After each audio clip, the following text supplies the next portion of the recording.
Good evening and welcome to everyone participating here at the Opera Bastille and to everyone participating remotely. I am happy to open this conference on artificial intelligence for alternative investments. My name is 𝐰𝐨𝐫𝐥𝐝, and I will be your moderator today. I am an operating partner to Ardian on digital topics. Tonight, we will get the chance to hear from experts at the very bleeding edge of AI. And not only that, we will hear how AI is impacting and will impact the world of alternative investments.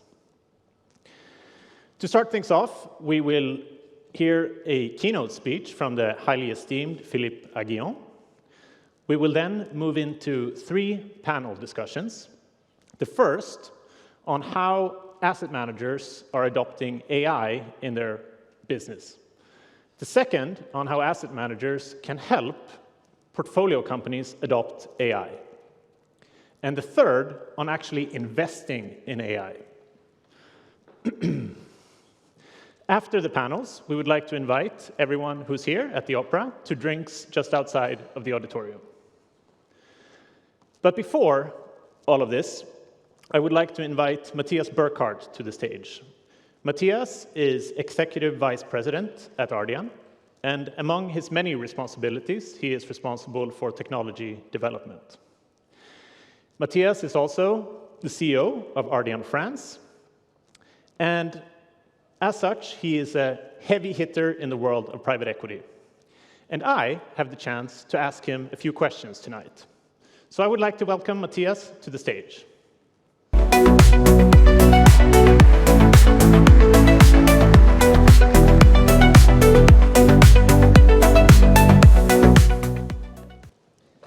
Hello, everyone. No, not this one. Hello, Jonas. Hello, everyone. Thank you for coming despite the heavy rain and the adverse climate conditions. I really appreciate the efforts and see that you are coming numerous tonight despite the weather conditions. Well, thank you, and we are very happy to be here, and thank you, Ardian, for organizing this event.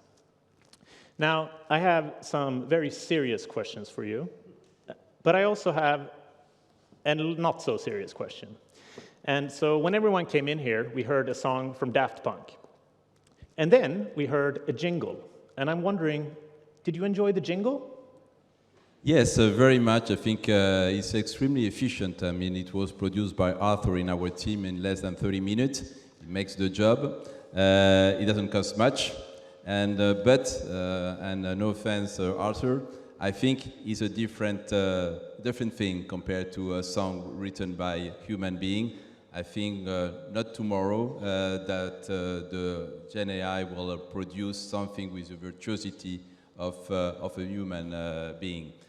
But it's improving, it makes the job, but the impact is not the same. You will probably, that's a test you can do. You can probably, when you are home, would you remember the jingle or would you remember the Daft Punk song?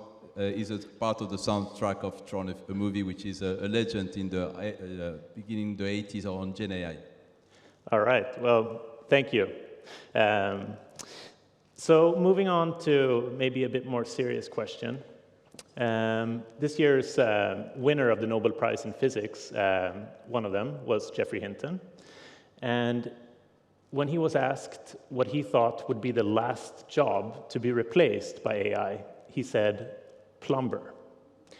And so I think that illustrates how big a change AI is going to be for all of society.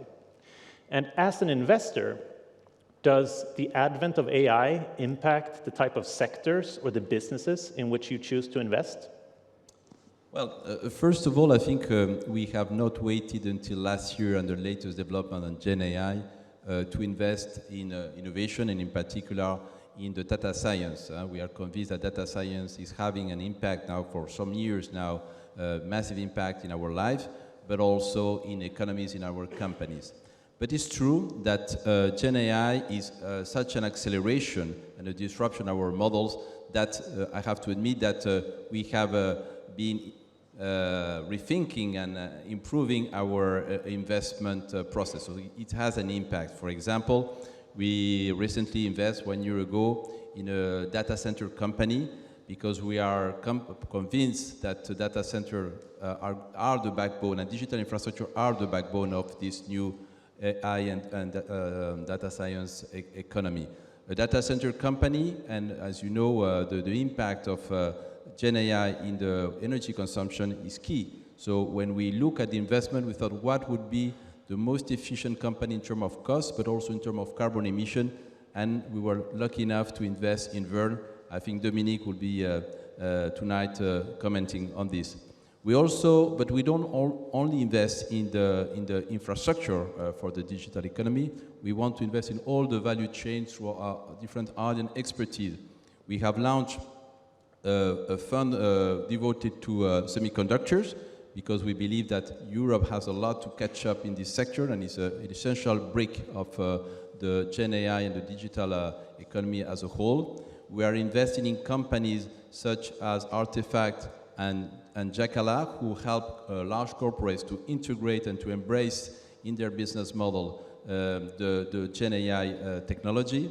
And we invest also in innovative companies in the software, like Wintix, and also Translated. So obviously we invest a lot in those new champions in these sectors, but it's true as well that we are not only going to invest in those type of company in the value chain of the Gen AI. We invest in all the companies and all the sectors, but we have now to assess very precisely their maturity, technological maturity, and their ability to shape their business model to embrace the Gen AI revolution. Thank you. So maybe switching gears a bit more into your industry, in which you are a leader, and I have known you now for close to 2 years. And if I were to describe before you... Gen AI almost. Yeah, before Gen AI, yeah. And if I were to describe you, I probably would say paranoid. And I mean that as a compliment, in the sense that you're always looking for what can change and how that change would impact the business you are in. So are you thinking about how AI may change the industry of investing, the competitiveness of different companies in this space, and also if there are new entrants that may somehow impact Ardian? Yes, yes, and before Gen AI, we were also convinced, because that's the third or the fourth edition of this kind of conference, where we think that data science as a whole is going to disrupt our society and our companies. So I believe that even more companies in the finance sector, in particular asset managers, which are creating value thanks since all times, thanks to their ability to collect information and to process this information, is obviously an industry that will be completely disrupted, and where being efficient in terms of processing information and collecting information will make the difference. So Gen AI is changing the way, and will change the way our companies are sourcing deal, also the way how they optimize risk return, in particular through portfolio construction, and also, as any other company, foster their productivity. So what's interesting is, once we have said that, we see that the massive investment that will be required for really being a leader in the use of Gen AI. And this means that the massive investment that will be required, the fact that you will need to attract the best talents, which are scarce, and even more, as you know, Gen AI requires huge volumes to be relevant of data, makes that they will push and they will accelerate a concentration that we see in our sector.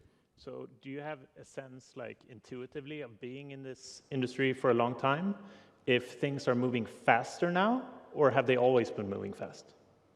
I think Gen AI is really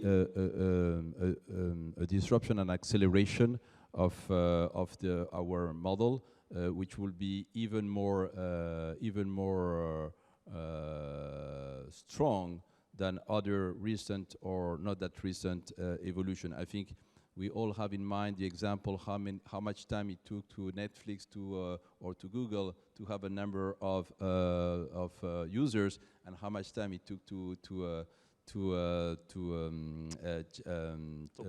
OpenAI to secure the same number. So there is an acceleration for sure, and it's really changing the way we work massively, as even a jingle can be produced in 30 minutes without any human almost intervention.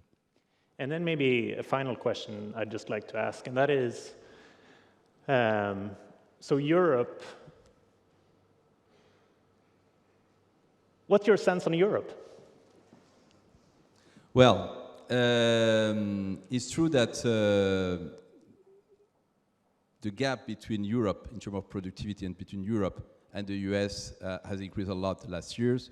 And as mentioned in the Draghi report, is largely due to the difference and the difference they have in terms of innovation in digital industry. So we see that, for example, just a couple of examples, 70% of 70% of the models which have been developed for GenAI have been made from American companies, and 2/3 of the cloud, both in globally and in Europe, are controlled by 3 hyperscalers in the US. So that shows all the gap we need to narrow to make this to catch up with the US. Perfect. So I'm going to have to cut you there, and we will have more time later in this conference to talk about Europe and the US and the competitiveness of different companies and nations. But for now, I would like to thank Matthias for participating here. And I think up on your screen, we will soon have a QR code. So for this next session, we will invite a keynote speaker. And during his talk, you can ask questions in this application that opens if you take a picture here. Everyone remotely can do it as well. And after the session, I will get the questions, and I will ask our keynote speaker these questions. But for now, I leave the stage to you, Matthias, to introduce our keynote speaker, and thank you very much. Round of applause for Matthias.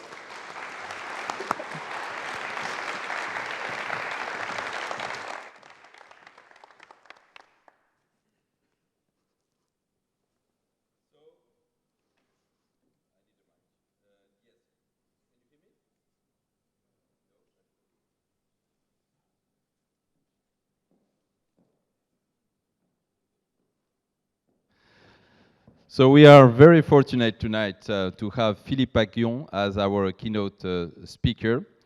Professor Aghion is a distinguished scholar holding position at the Collège de France and INSEAD, and a visiting professor at the London School of Economics. He is also a fellow of both the Econometric Society and the American Academy of Art and Science.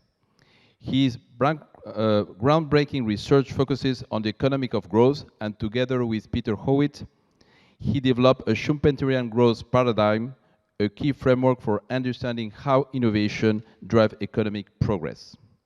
His contributions have profoundly shaped our understanding of growth policies and the role of the state in the growth process. In addition to this groundbreaking academic work, Professor Aghion has played a key role in shaping artificial intelligence policy in France. He co-chaired with Anne Bouvreau the Commission on Artificial Intelligence, which submitted a report to President Macron in March 2024.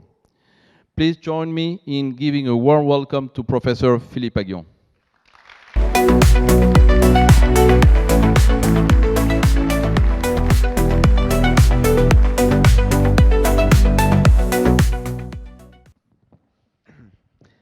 Intimidating introduction, very generous introduction, and was Have to I can only disappoint you now. So thanks for inviting me. And so I will talk a bit about the economic impact of the AI revolution. So in fact, as was well explained, I've been with Peter Howitt 37 years ago. We decided to build a new growth model embodying the notion of creative destruction, the Schumpeterian notion of creative destruction. When I was a student, the leading model was the neoclassical growth model, the Solow model, which was a model where growth is driven by capital accumulation, but that's a model where, under reasonable assumptions of decreasing returns to capital accumulation, there would be no long-run growth in per capita GDP, and you needed technical progress to have long-run growth. But Robert Solow, would not tell you where technical progress comes from, and that's where innovation comes into play. But you know, Schumpeter at the time was just mentioned as a curiosity in a course of economic thought, history of economic thought, or I.O., but there was no Schumpeterian model and there was no Schumpeterian empiric. So that's what we did with Peter Howitt. We built a model based on three main ideas. The first idea is that long-run growth is driven by a cumulative process of innovation, where each innovator builds upon previous innovations. Innovations do not come from heaven. They result from entrepreneurial activities that are motivated by the prospect of innovation rents. When you innovate, you find a new product, or you invent a cheaper way to do things, and you can drive out competitors, and you get monopoly rents for a while until someone does better than you do, and then you are driven out of the market. So it's the prospect of these rents that provides incentives to invest in R&D, to do whatever, to innovate. Okay, so that's the second idea. The third idea is creative destruction. New innovations displace old technologies. New innovations make old technologies obsolete. And you see, at the heart of this paradigm, there is a contradiction. On the one hand, you need innovation rents to motivate innovation. But on the other hand, yesterday's innovators are tempted to use these rents to prevent subsequent innovation, subsequent entry, because they do not want themselves to be subject to creative destruction. And regulating capitalism is largely about how to manage this contradiction. Whether you talk about secular stagnation, middle income trap, inequality, you always come across this contradiction. How do you manage this contradiction? How does the economic system deal with this contradiction? Okay?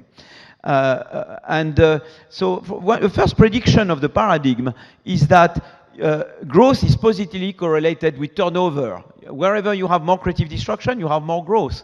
So growth and entry. So there are various measures of turnover. The entry rate of new firms, job destruction, job creation, the churning of firms, so anything that has to do with firm dynamism. So an economy where you have big state-owned enterprise and there is no entry, there is not much growth. When you are growing based on frontier innovation, when you are catching up, it's a different thing. But if you are in the business of frontier innovation, if frontier innovation is the main engine of growth, really entry, turnover is key. So you really need to have an economy where you have entry, exit, firm dynamics. Okay? The second idea is product market competition. You are a classroom here, you are all equally good, but suppose that some of you are the top of the class and some of you are the bottom of the class, okay? And suppose I open the door and I let in a very good element. What will happen? The top of the class will work harder to remain the top of the class, and the bottom, which is already discouraged, will be even more discouraged when I bring the good element. It's the same for firms. The blue line are firms that are close to the technological frontier in their sector. They are the good elements. When you have more competition, they innovate more, they grow more, okay? But the orange line are firms that are way behind the frontier, the technological frontier in their sector. When you have more competition, they are discouraged. But the more advanced a country is, the more blue firms there is compared to orange firms. So already a prediction of this model is that the more advanced the country is, the more you rely on frontier innovation, the more it is important to have competition. That's very important to understand that. It means that really competition is at the heart of an innovation-based economy. If you have an economy where it's really frontier innovation, which is the engine of growth, you need competition, okay? We'll get back to that. So that's where I come from, okay? But now I want to talk about AI. That's the report that of the commission I co-chaired with Anne Bouvreau. Anne Bouvreau, by the way, is organizing the AI Summit in February, next February. It was fantastic to get to know her and work with her. And we had a fantastic commission. 𝐻𝐫𝐤𝐿, for example, was part of the commission. Oh la la, I just have 14 minutes left.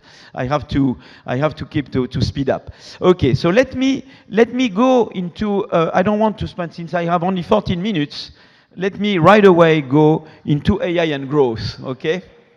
Okay, so there I want, so I have a very good friend who got the Nobel Prize in Economics 3 days ago. His name is Darren 𝐷𝐸𝐺𝐝, and he's an economist at MIT with two other friends.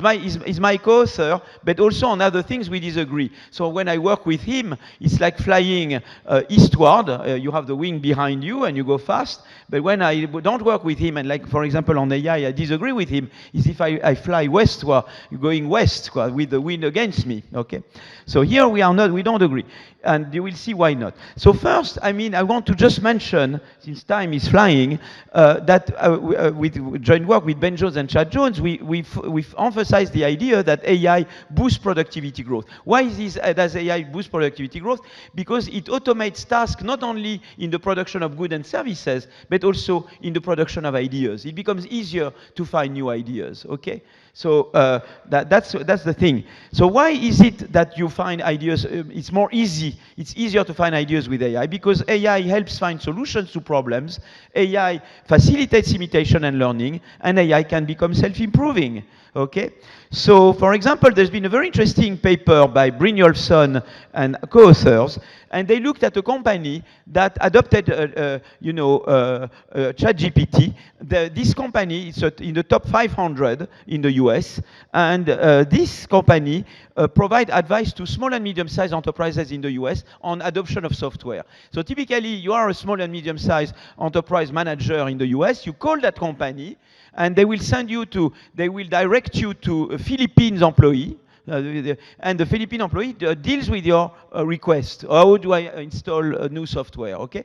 Now, the thing is that they gave access progressively of these Philippine employees to ChatGPT. So with ChatGPT, they could do much better.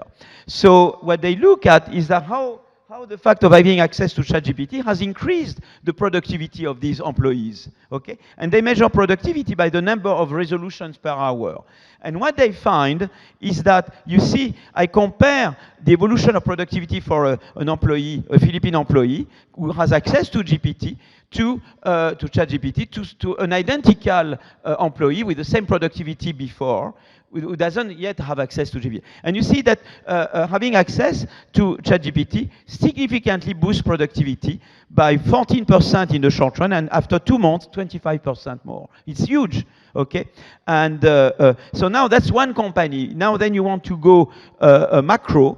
You have 2 ways to do that. One way is to extrapolate from previous technological revolution, is to say, well, when you had the electricity revolution in 1920, for 10 years, the US increased its growth rate by 1.3 percentage point. If it was at 1, it's at 2.3 percentage point per year, okay, for 10 years. When you had the IT revolution for 10 years, when it diffused, then the US increased productivity growth by 0.8%. So usually when you have a general purpose technology, for a while nothing happens, and then you have the acceleration. And that's where you have the increase in growth. Okay, and then you taper off the diffusion. Okay, so if you believe that the AI revolution is like these other revolutions, you say, well, it will be between 0.8 and 1.3 percentage point additional. That would be what we should expect if we believe AI is as important, at least, as electricity and IT. And in fact, it's even more important because we automate production of ideas. Okay. Now, the other approach is the task-based approach. Okay, that's what my friend 𝐷𝐸𝐺𝐝 does. In fact, if you take the task-based approach, he finds 0.07, but we contest these figures, and we believe it's 0.7. So it's very similar to the extrapolation approach. You see, so whether you use the extrapolation or the task-based with serious numbers, you find that you have at least 0.7 per year extra percentage point for 10 years, okay? So that's what you have here. You can see if you have no AI, you have the you have you see the dotted line, and with AI, for 10 years, you have a steeper increase in GDP, and then you get back to the growth rate that you have without AI, okay? But on top of that, remember that AI doesn't only automate tasks in the production of goods and services, it also automates tasks in the production of ideas, which means that you should have a line like this. It's not the red line that you should have the light blue line. You would have a higher growth rate for 10 years, and then permanently, the rate of growth should be higher,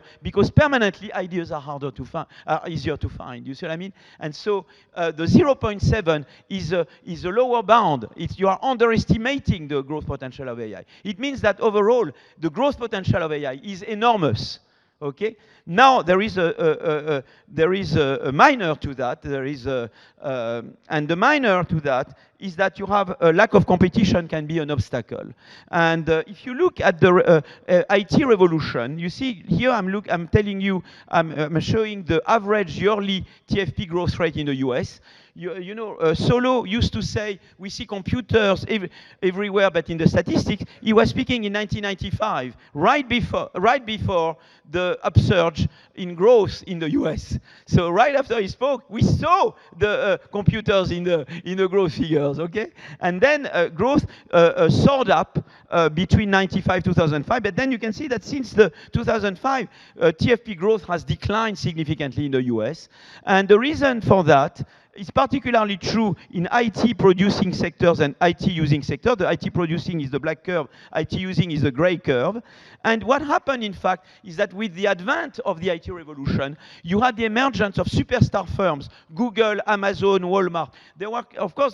They knew how to harness IT technology much better than others and to take advantage of it. So first, they carried the growth process. But what happened is then they expanded through merger and acquisitions, and they discouraged entry of new firms. And that's the Schumpeterian conundrum. You remember I told you, yesterday's innovators, they end up discouraging new innovation, new entry. And that's exactly what you see. Here you look at the entry rate, and you see the entry rate of all kinds of firms in the US has declined since 2000. So that's what happened, is that the GAFAM ended up discouraging new entry, because the competition policy was not designed to regulate the merger and acquisition by these firms. They did too much, and they did not control that. They did not check that the merger and acquisition would prevent entry or not. They were very much focusing on static criteria, market definition, market share, and not on whether a new merger discourages or not new entry and new innovation. So if you adapt competition policy,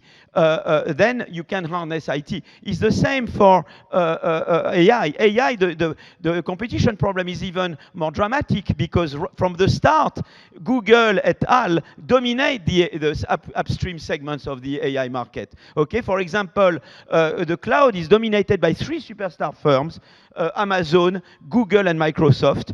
And you have only one big actor, GPU, in the market for graphic processors. So you face the big problems. That's why in the report, we say open source, very important. The Digital Market Act should be extended to encompass the cloud. You should move to a more dynamic competition policy. We should make data more easily available. We should not have too many regulations, because when you have too many regulations, the big firms can manage, the small cannot. That's a whole big part of the report. Competition, competition, competition. If you don't have proper competition, you don't take advantage of the whole growth. You don't enhance the whole growth potential of AI. Okay, so that's the thing. So the view there is that the technology is good, but the institutions are slow in adapting to the technology. You see the IT and the AI, but then the competition policy does not adapt sufficiently fast to the revolution. And that's the drama we have. It's not the technology that is wrong. That's my difference with 𝐻𝐸𝐽. You think that the technology has no power. No, technology has enormous potential. What doesn't work well is that institutions take too much time to adapt to the technology. Okay? And now I just want to say a few words about AI and employment. For the purpose of the report, we performed a survey. We covered covering 900 representative firms, each firm with more than 50 employees. And we compared the employment in firms that adopt AI with a similar firm that does not adopt AI between 2018 and 2020. And what we see is that the overall effect is positive on employment. You might think, how come you replace manpower by AI? How come you create employment? Because you have a productivity effect. Firms that adopt AI, they become more productive. Therefore, they become more competitive. They have a better quality-price ratio. And therefore, the world market for their product goes up. The demand for their market goes up. And therefore, they employ more. That productivity effect more than offsets, more than counteracts the substitution effect. And, but it's not true on all type of employment. You see, for example, administrative and commercial intermediate professions, executive secretary, there you don't see the positive effect. So overall, it's good, but not uniformly on all employments, okay? So I'm almost done. That's echoes a recent paper produced by the International Labour Office, and they decompose jobs into tasks, okay? They say a job is a set of tasks. And some of the tasks are easily replaced by AI, some are not. And so what they do is that they score a small score for tasks with a small replacement risk, middle grade for tasks with medium replacement risk, and high grade for tasks with high replacement risk. And then you have this very nice picture. You can see the upstream. You see the upstream panel is all managerial jobs. Each line is a managerial job. You see that most of the tasks are in the low grade. They are not replaced. Only a few are. And that's ideal. You want the boring tasks to be replaced so that you can concentrate on the more creative tasks. So for managerial jobs, it's heaven to have AI. You see, you want a little bit of yellow, and but the task, the job is preserved. Now, if you look at clerical jobs, yeah, you see that most of them, some of them are mostly in the orange-yellow. So those jobs are at risk, okay? Now, I'm almost done. I will show two pictures. Here, I show you various jobs. It's in French, unfortunately. When you move up, you are more exposed to AI. When you move to the right, you are less likely, you have a lower share of tasks replaced by AI. So the worst case scenario there is to be northwest. Northwest are jobs that are exposed to AI, but where most of the tasks are also replaced by AI. And what you have is accountant, télévendeur, we say how do we say télévendeur? Remote sales, how do we say télévendeur? I don't know how to say that. Secretary, so some secretarial jobs, those ones are at risk. But the other jobs are okay because either they are not exposed to AI or most of the tasks there are not replaced by AI. Okay, and now I can just look at this picture, and that's the last picture. You start from the right, you start from accountant. You know the right on the northeast of that figure. You start from the job, which is the worst, accountant. And then you move, what I represent vertically is the share of total employment, okay? Is the share of total employment. So when you move then to télévendeur, then secretary. And then when you are at secretary, the jobs are preserved there. And you see, it's like 1%, it's like 10% of the jobs that are really at risk. You see that? When you are already at secretary, all the jobs to the left of secretary, which represent 90% of the jobs, are preserved, okay? So now what it means is that you cannot talk about existential risk of AI because only 10% of the jobs are at risk in the short and medium term. But what you need, again, in the same way that I needed competition policy to adapt to the AI technology, for AI technology to deliver on its growth potential, in the same way, you need good labor market policies in order to retrain and reallocate workers who lose their job with AI. And that's where my model is the Danish model. I'm sorry for Sweden, but I used to be Swedish model, but now I'm becoming increasingly Danish model, particularly since Sweden is screwed up completely on its educational reform, as you know. So Denmark works much better, where you have a good education system, and then what happens is when you are working, you lose your job in Denmark, you have the flex security system. For 2 years, you get 90% of your salary, and the state helps you retrain and find a new job. And that is a very effective system. It makes creative destruction work very well in Denmark, and at the same time, you protect workers. My fellow faculty, Alexandra Roulet, has shown that in Denmark, there is no negative impact on health of losing your job, unlike the US, as 𝐷𝐸𝐻 and 𝐷𝐸𝐻 have shown. So they really found a system that makes creative destruction very effective, operational, and at the same time protect employees. And so I think the key, again there, overall AI has a big employment potential, but you need good education system and good flex security system in order to harness the employment potential of AI. So once again, you need to adapt the institutions to the technology in order for the technology to fully deliver on its growth and employment potential. Thank you very much. I think I'm done. No, I got, okay. We still have 10 minutes. Okay. Philippe, you're not quite done, because this product of the I didn't know if I was out of the 30 minutes or 20 minutes. Okay. This product of the Swedish education system is going to ask you some questions. Okay.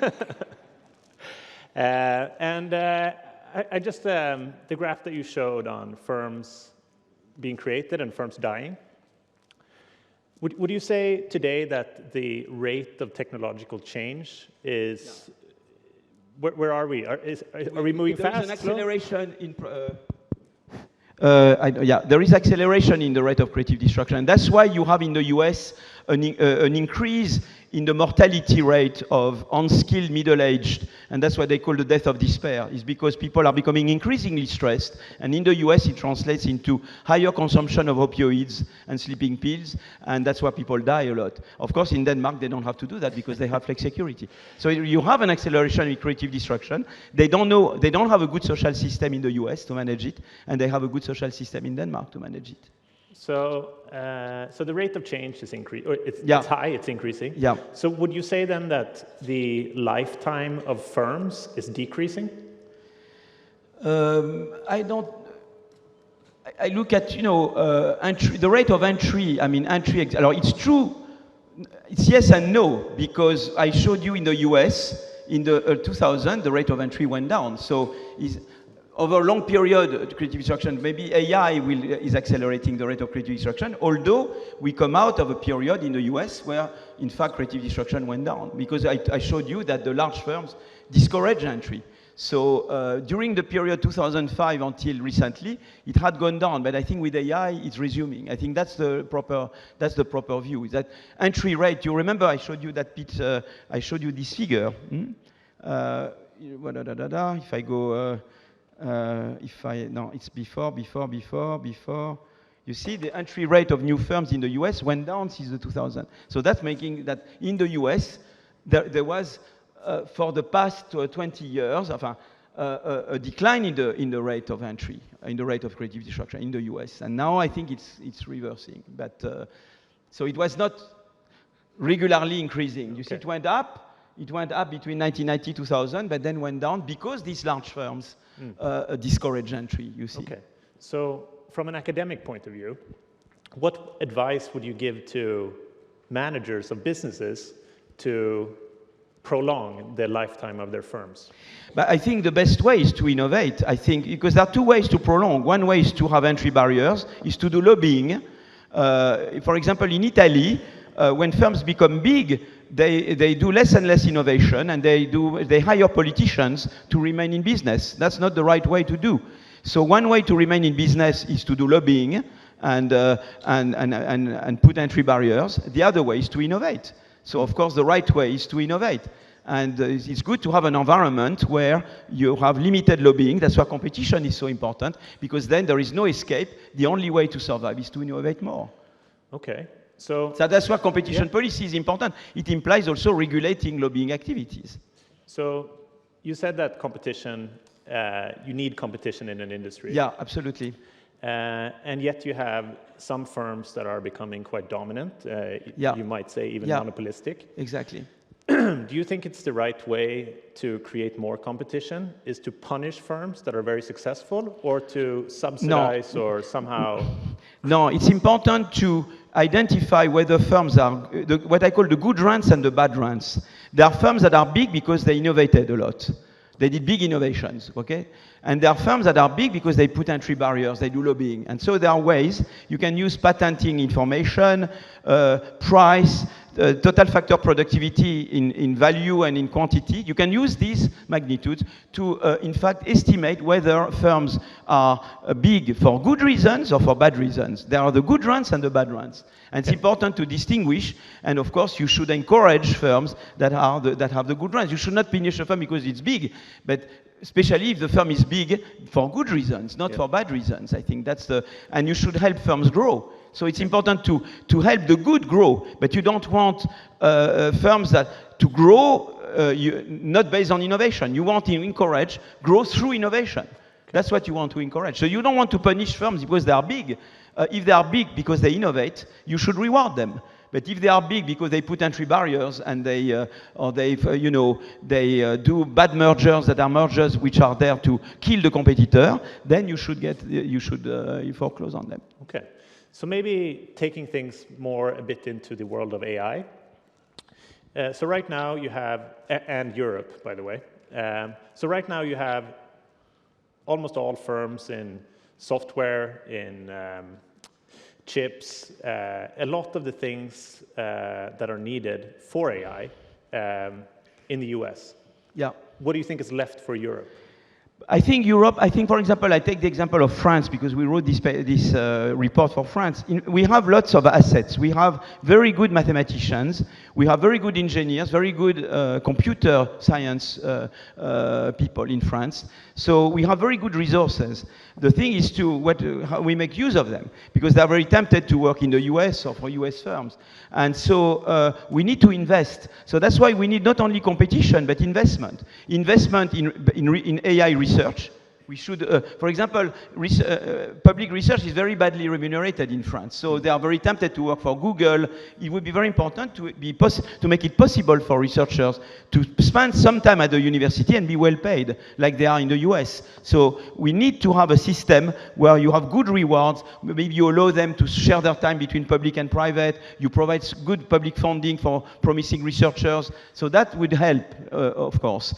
We can also need help by, making data access easier. For example, in health, you have the Commission nationale d'information et liberté, and you need a prior green light from them in order to use data.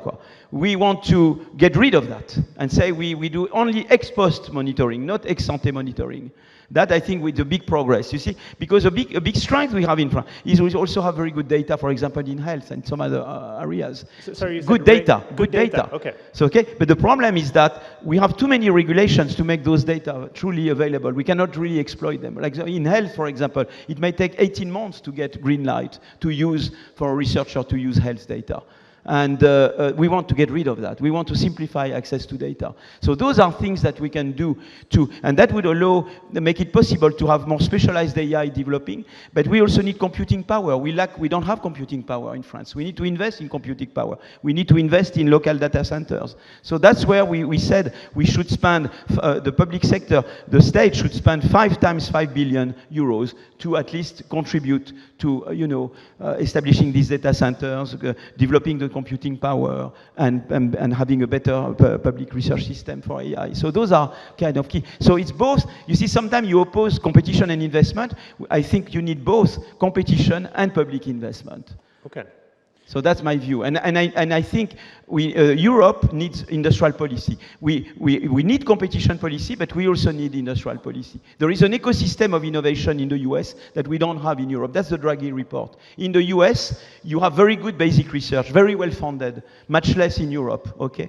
We don't have the equivalent of the Howard Hughes medical investigator, the private donors, the big foundations. We don't have any of that, okay? Basic research, much better. They have venture capital much more developed than we have in Europe. And for innovation in larger firms, they have institutional investors, pension funds and mutual funds. We don't have the equivalent system of institutional investors in Europe. And they have the DARPA for industrial policy. They have the Defense Advanced Project Agency, which is a pro-competition way of doing industrial policy. What you do is that you choose some sectors, some priorities. The state picks team leaders for 3-5 years from academia or industry, and they have total autonomy to elicit competing projects to fulfill a mission. So in the 50s, it was defense and space, put a man in space in 2 years. With the vaccine, it was to produce in 1 year, to have mass production of RNA-based vaccine. So you see, all that ecosystem that you have in the US, we don't have that nearly in Europe. We don't have anything like a DARPA in Europe. We have nothing like the institutional investors they have. And that's exactly what Draghi proposes. He said we should have, first, a more unified product market. We should have a true capital market with really the instruments there. And we need to have the equivalent of DARPA in Europe. On that note, and basically very pro-innovation, it sounds like. So am I. We share that. We have to end. And thank you very much for your participation. Thank you. Thanks so much. 𝐷𝐫𝐥𝐻. Thank you.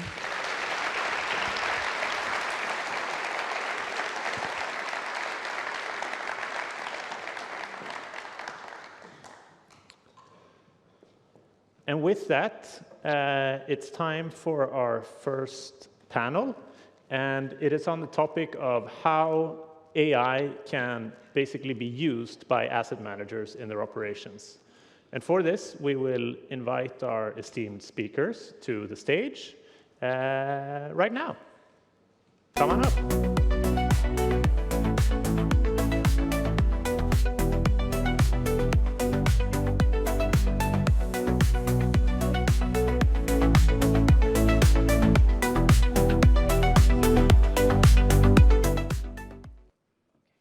All right. So can everyone hear me? I couldn't hear you. All right. Well, welcome to the stage, guys. So I would like to build on that with Rian. So Stepstone, being both a general partner and a limited partner, and an advisor to limited partners, I guess you see like a lot of examples of asset managers presenting how they are using AI. Do you also see them using that as a competitive advantage? And does your firm yourself use any AI in your own processes? Thank you, Jonas. I mean, I think we are in a privileged position to work with a large number of GPs, and I think there's certainly an immense amount of enthusiasm for AI. And I think to take our keynote speaker's point, innovation is key, right? So I think we are definitely engaging on this. Would I say it's a strategic advantage? Potentially, but I think it's too early to make that call. But do people say that it should be a competitive advantage? Absolutely, yes. I mean, I think the key thing here is that a lot of these opportunities, whilst they are already very good use cases in production and out there being used, a lot of it is still new. So I think we're only scratching the surface, on terms of potential here. But that's only one side of the coin.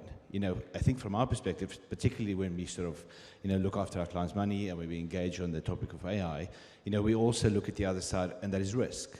And I think there always needs to be balance between the opportunity and keeping up, the risk management, making sure that you don't get into trouble, because I think there's definitely an area where there's potential for that.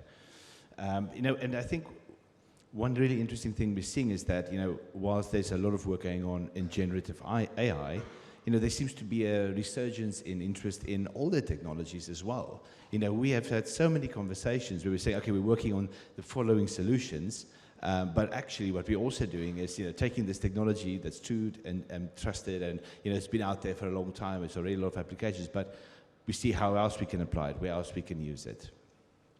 I think maybe just to get back to the sort of, use cases, what we've seen already in own operations, looking at GPs, there's a few things, investment, particularly the research angle. AI just gives you such immense reach, and the power to process so much more data. So we're seeing sort of GPs using it in assessing opportunities, deal sourcing, absolutely, as sort of mentioned. But I think it's also just, we're starting to see opportunities where GPs are using their own data more. in the assessment process, sort of drawing on existing portfolio, data that they have on existing, sort of performance in revenue and so on, to assess new opportunities. And then I think building on this sort of data theme, also on the operational efficiency side, we're also starting to see people working. I think this is maybe still a little bit earlier in development, but in recent years we've seen great expansion in regulatory requirements on reporting, and a lot of work is going into developing ways of handling large volumes of data and using that to manage sort of, to better manage responding to LP questions, LP reporting requirements. Pauline, would you, from Ardian, can you maybe tell us about what maybe you think is the most interesting? You have seen so many use cases. Is there any one that you have that you have dear to your heart and that you would like to share today? Sure. No, I mean, I fully agree with both of you. I think there are a vast number of use cases and tools now available on the market for us to use. And you need to carefully choose where you focus your effort, because AI is costly, and it's, even in terms of energy, it's very costly. So you need to choose what is impactful for your teams and for your business. If I take the example of generative AI, we have worked a lot on this topic together with Artifact and with our IT team. Generative AI can automate a lot of tasks that were not automatable before. But still, you always need to keep a human in the loop. You need to remind yourself that these models are statistical models. They do not have the critical thinking that someone with experience in the market has. And so our goal is not to automate end-to-end workflows. It's to produce first drafts, to automate low value-added tasks, and as you said, always keep a human in the loop. You always also need to provide a safe environment for business teams to use these tools. And so that's why we have worked on an application called Gaia together with Artifact. And so through Gaia, Ardian employees can safely upload documents, provide summaries, compare documents. We can even upload full folders, because we want to be able to extract data more efficiently, to provide this, to brainstorm ideas on documents, to screen documents and screen data rooms very efficiently. There is a challenge of speed of transaction execution in the market. If everybody is able to scan through a data room in 2 hours when it takes you 2 months, you're out of the market. So you need to stay ahead of this trend. And that's why we are, I'm a bit saying it before it's released to everyone, but that's why we're working on this generative AI application together. Okay. And maybe, Vincent, since you have been, or your company, Artifact, has been so involved in developing this application, could you maybe tell us a bit about how that maybe idea came to be and how you then worked to actually implement this and getting it adopted as well? Yes, thanks. So basically our vision at Artifact is that AI is an important topic. It is what? Important topic, okay. and has to be internalized. We see so many solutions on the market. Our vision is really to help our customers, so Ardian is both a shareholder and a customer, internalize those tools. So what we build for Ardian is a bespoke solution that is an underlying layer on top of things like GPT from OpenAI, but also Mistral. So it's a bespoke solution, a custom solution, where Ardian is fully proprietary with this solution. So it's a platform which is a secured platform where all investment team can put some key documents and helps on the day-to-day on the productivity. I can give you an example. If you want to compare two brokers' notes on this platform, you can upload this document on the platform, and the tool will immediately provide you some insights on, for example, what are the key differences between the two broker reports, for example. Another example, if you need a quick summary, or if you need a few data, like CSR data, it's super important today, but sometimes these data are not available immediately because they're spread into different reports. So if you want to immediately extract those information, it's like very efficient and productive to use these kind of tools. What is important is that it's a very secure platform because those data are super critical. And for example, one investment team cannot have access to the data from another investment team for obvious security reasons, right? So today we're in the process of building this solution. We have been progressively rolling out and trying to get the insights and the feedbacks from the team. So we started with a few pilot teams, and receiving the feedback, we could improve also the solution, which is also the interest of having a big spoke solution. And for example, we use this feedback to improve the quality of the prompt, for example, to improve also the solution. The vision tomorrow is that this platform could be helpful for all the investment cycle, from finding benchmarks, finding also targets, helping in the due diligence process, but also following the deals of the company. So we see so many use cases and opportunities, but we believe this has to be internalized through an independent platform. Maybe just to follow up on building your own AI tool or chatbot. So we've heard a lot about like LLMs becoming very proficient. Where would you say the technology is in terms of quantitative data? Can the models do quantitative data as well, or like data numbers? So this LLM is a large language model. So by design, they've been trained not on numbers, but they've been trained on words. You can actually tweak a bit the model to get them a bit smarter on numbers, but by design, they are not the best to do that. So we still, the good news, after Philippe's presentation, we still need analysts to do this kind of calculation. Just one thing I can disclose is that we are also doing some research with Ardian, because today the type of model we are using are the one from OpenAI, so GPT-4, and the one from Mistral. They are standard model, and we have a research project because we created a research center at Affect. Today we team up with Ardian to fine-tune model based on data to answer precisely this type of information, to have a fine-tuned model a bit more specialized into financial data, exactly, as you said. Okay. So Frister, I think, so coming from a software company, GainPro, it would be great if you could just describe briefly what you guys do. But I know from having spoken with you that you meet a lot of asset managers, and your team meets a lot of asset managers on a daily basis, like a lot of asset managers around the world. So I'd be curious to hear what you see happening and what you think the smartest asset managers are asking you to do. So first, maybe just a bit about your company, and then what you hear, the people that you look up to, what they are pushing you to do.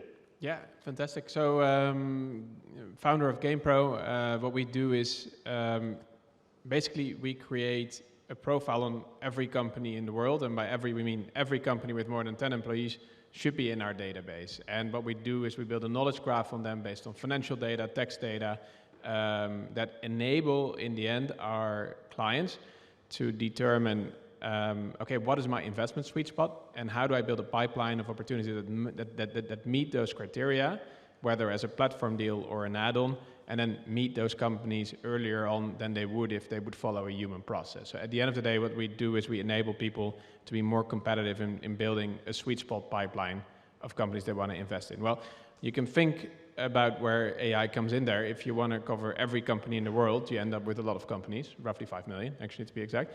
And on those, you ingest huge amounts of data, vastly beyond what you can do with a team of human analysts. And we are firmly, to your point, human in the loop. So we analyze a lot of data with humans. We use it as a training set to then emulate that workflow on the long tail, and that's where our AI pipelines are involved.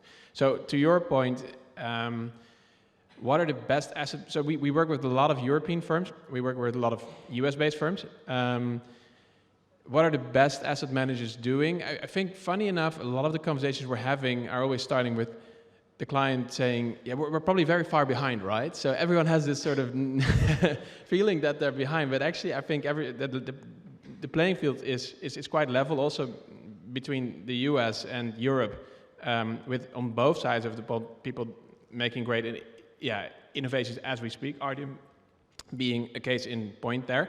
But I wouldn't say that sort of US firms are ahead versus European firms. I think everyone is trying to figure out how they're going to do this. Actually, there's some small middle market firms that are doing great. There's some large asset managers that are doing great. But I think the key thing that everyone is thinking about is fundamentally everything that's part of the public web is one day going to commoditize.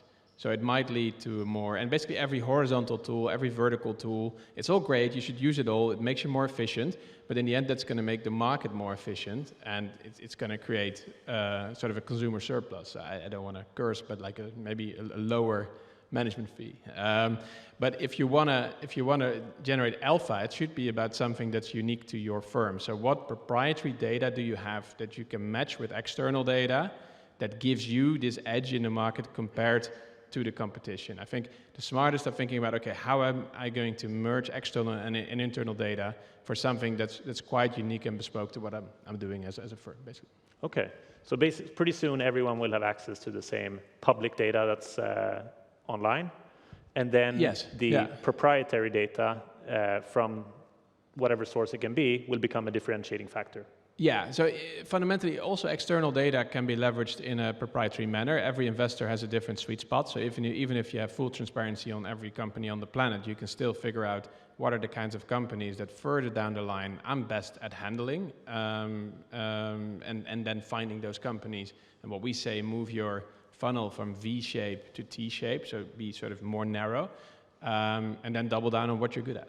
Yeah. Okay, so clearly, there are a lot of technologies and options available to asset managers, but somewhere you need to convince probably the top management of your firm to actually start to use these things. And Claire, I thought we could maybe ask about how might one go about doing that? Sure. I'm going to piggyback a little bit on Philippe's presentation here, but for what Pauline and Vincent was mentioning that need to happen, which is who is able to access which data in the organization. How do you set and instantiate natively data rights and operate your system on it? If I go to Rian and if I come back to your example of operating real-time technology, real-time risk assessment through new technology, GPU, this represents a huge investment in R&D, because at the moment you will be building model, you will be building technology where basically the regulation is not known yet and your governance is not ready for that. So if we talk about your use case on how do we manipulate the data, how the data sets are built, how do you structure them, who is making this decision, who is making this investment? And this is where we go way beyond technology. What I've seen often and often is you go to this first step, you start having your AI use cases, but then you get stuck because basically, your productivity is not getting there. You're not tracking your value and you're not achieving it. So what's very important in the story is to go to see your CEOs and to say, this is your job. At the end of the day, what we are doing here in asset management is to transform the way we operate, the way we work. And that's exactly what Philippe was presenting. And setting cockpits where you measure values is very important. What is it adding on the top line? What it is saving in cost of operation and efficiency?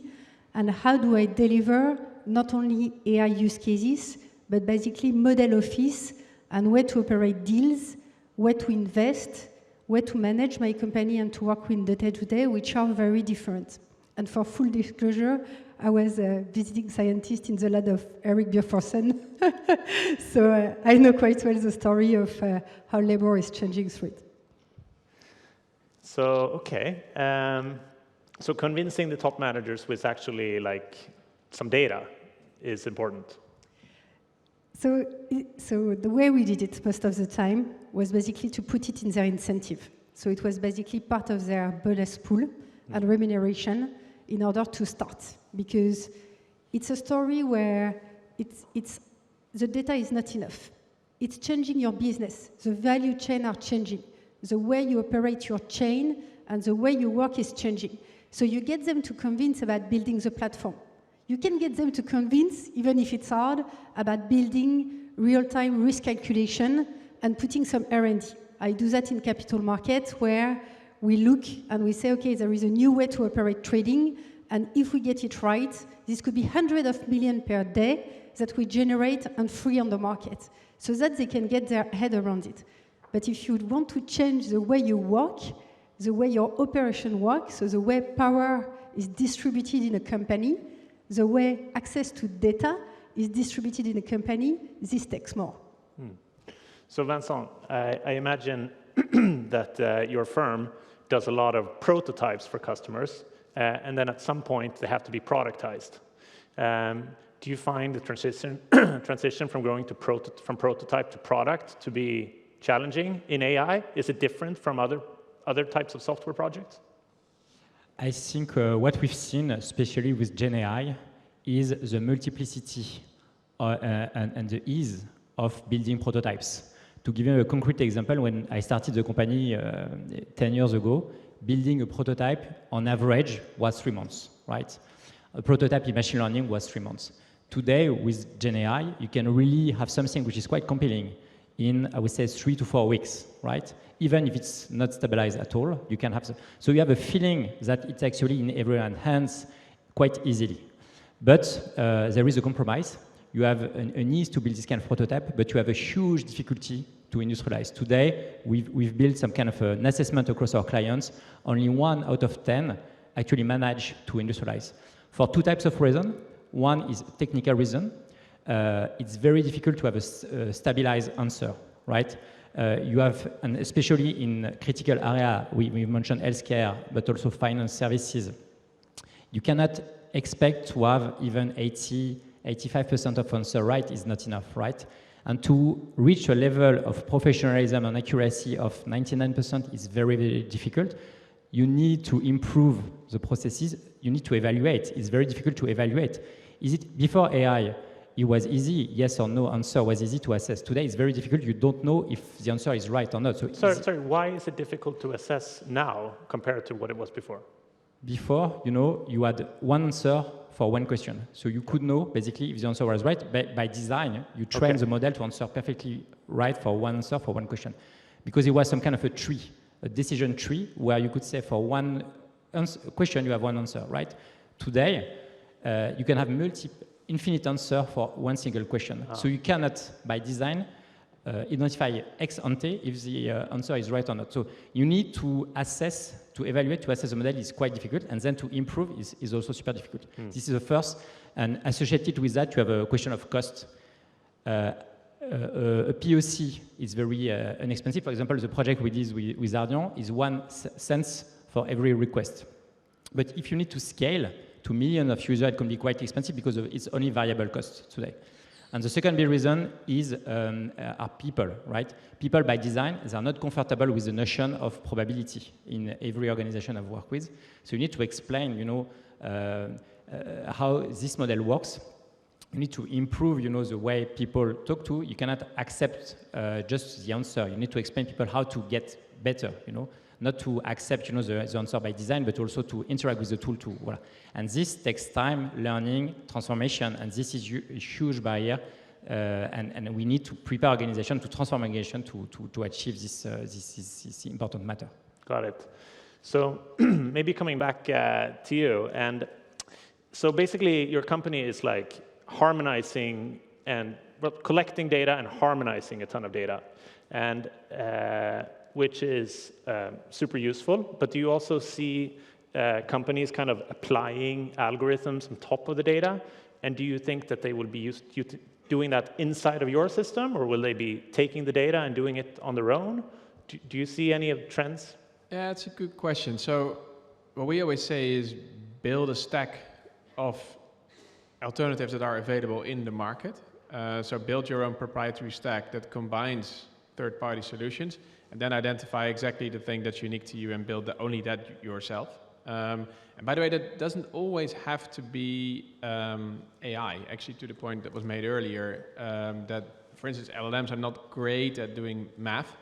In our experience, it's really good to combine LLMs with, if you call that probabilistic software, with good old deterministic algorithms, you get the better outcome. So I think when people are building that stack, it's quite important that LLMs or AI don't become a goal in itself, but a tool in the toolkit to build a stack that helps you reach your goals just like with any other software project.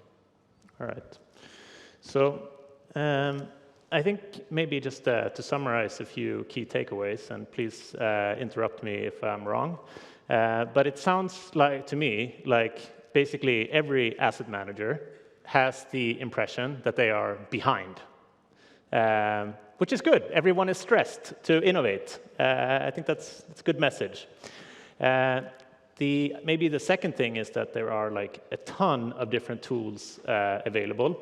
And of course, it's going to be very hard to evaluate which tools to actually try and which tools to productize. And going from creating a prototype, we heard, is simple, and productizing, quite challenging.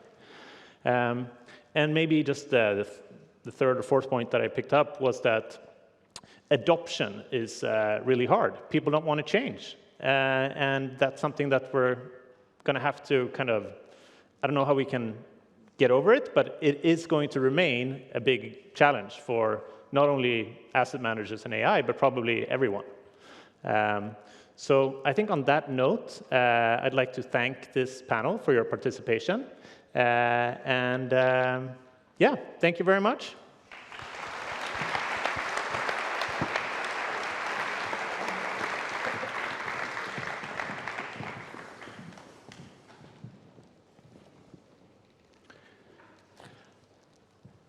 Okay, so now it's time for the second panel of this evening, and this is on how asset managers can help portfolio companies adopt AI.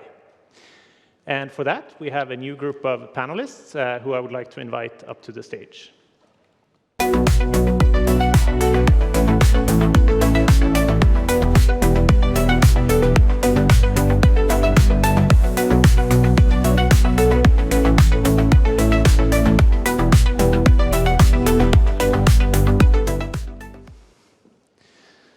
So thank you. So this is a big group. There's a lot of interest in adopting AI.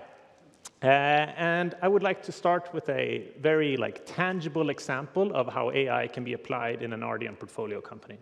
So Fanjuan, maybe you could explain a bit about what your business does and how you have applied AI. Thank you very much. Can you hear me? Hello? Can you hear me? Oh, perfect. Thanks. Thank you for the question. So we are from Persol. Okay, the mission of Persol is to select, prepare, and deliver high-quality fresh foods to our consumers at an attractive price.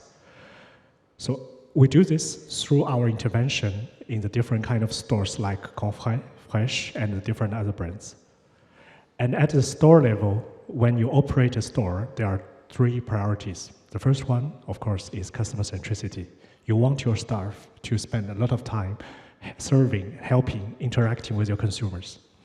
On the other hand, we also want to make sure that our stores have a very good product assortment so that people come and to see the richness of our product. But in the same time, we do not want to over-order because this will create a lot of waste. So this is a very interesting inequality to manage. Why? Because if we want to order correctly, traditionally, we have to spend more time to make the order right. Imagine that in a store, you have different categories, hundreds of lines of products to order every day. When you improve your order, you reduce your time interacting with your consumers. So how to do that? We consider about AI. We think that AI might help us, might augment our store staff to improve this. So I try to summarize our story in a very simple framework in 1, 2, 3, 4. Okay, what is one? One is about 10% of algorithms. So in this kind of AI adoption project, the choice of algorithms, which have a wide range of them, is only 10% of the success. 2 is 20%. What is 20%? It's a top and middle management sponsorship. The project has been initiated by the innovation director. We have a dedicated innovation manager connecting business teams, operational teams, IT teams as well as the data science teams. So this transversal collaboration really helps us to make the project very well integrated to our business. 3 is about 30% of the project success was due to data quality optimization and feature engineering. I think here we have a lot of data scientists, data analysts. I'm not going to go deeper. I think you understand what I'm talking about.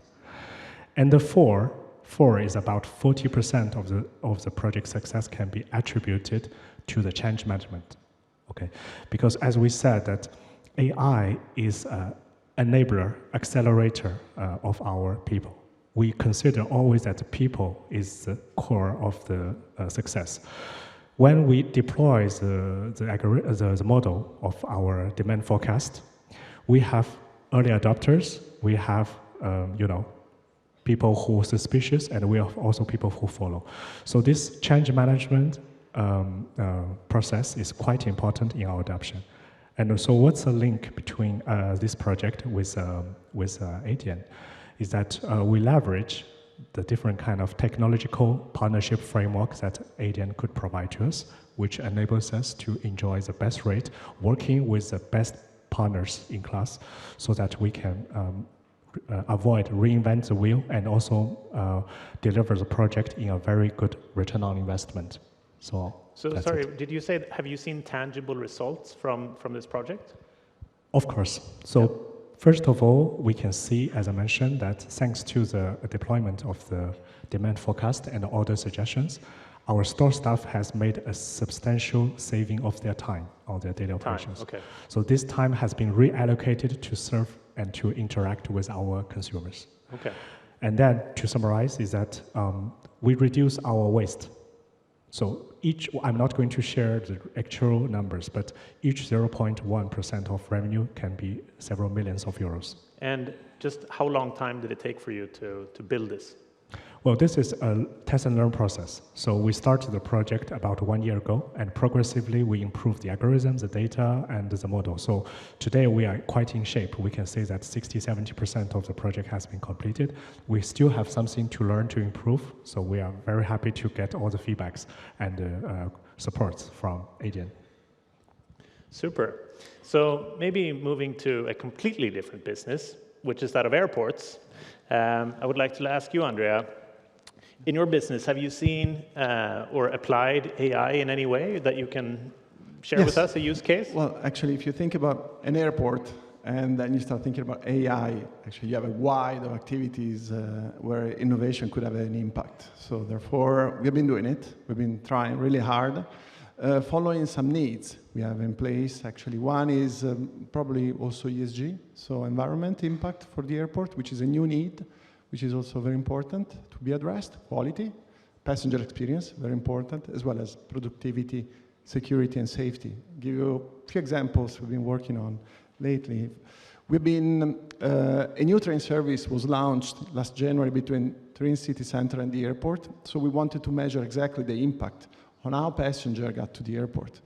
Therefore, using the airport cameras, we have more than 500 cameras at the airport. Actually, we just use the one outside the airport. We were able, through AI tools, computer vision actually, we were able to assess exactly how people were getting to the airport. Therefore, by being able to measure that before January 2024, we knew how the new train service actually impacted. That's a scope 3 outside the airport, so we know how they get there. We know we can measure their carbon impact getting to the airport. That's a good example. Then we are also working on voice to voice. That's about the quality, the customer experience, the passenger experience. So that's actually speaking in one language and having something translated? Yes, because you have standard messages. They're mainly in Torino, they're mainly Italian and English. Then you have a Tirana flight, an Istanbul flight, Casablanca flight. Then those languages might not work. Actually, and that's around the corner, we're working on it. You have standard messages, which are okay, but aviation, anything can happen. So we're actually training and getting an app developed for our people to actually being able to communicate on some old Moroccan lady that is not willing to understand that the flight was canceled or just delayed. So that's something which is around the corner. It's very useful.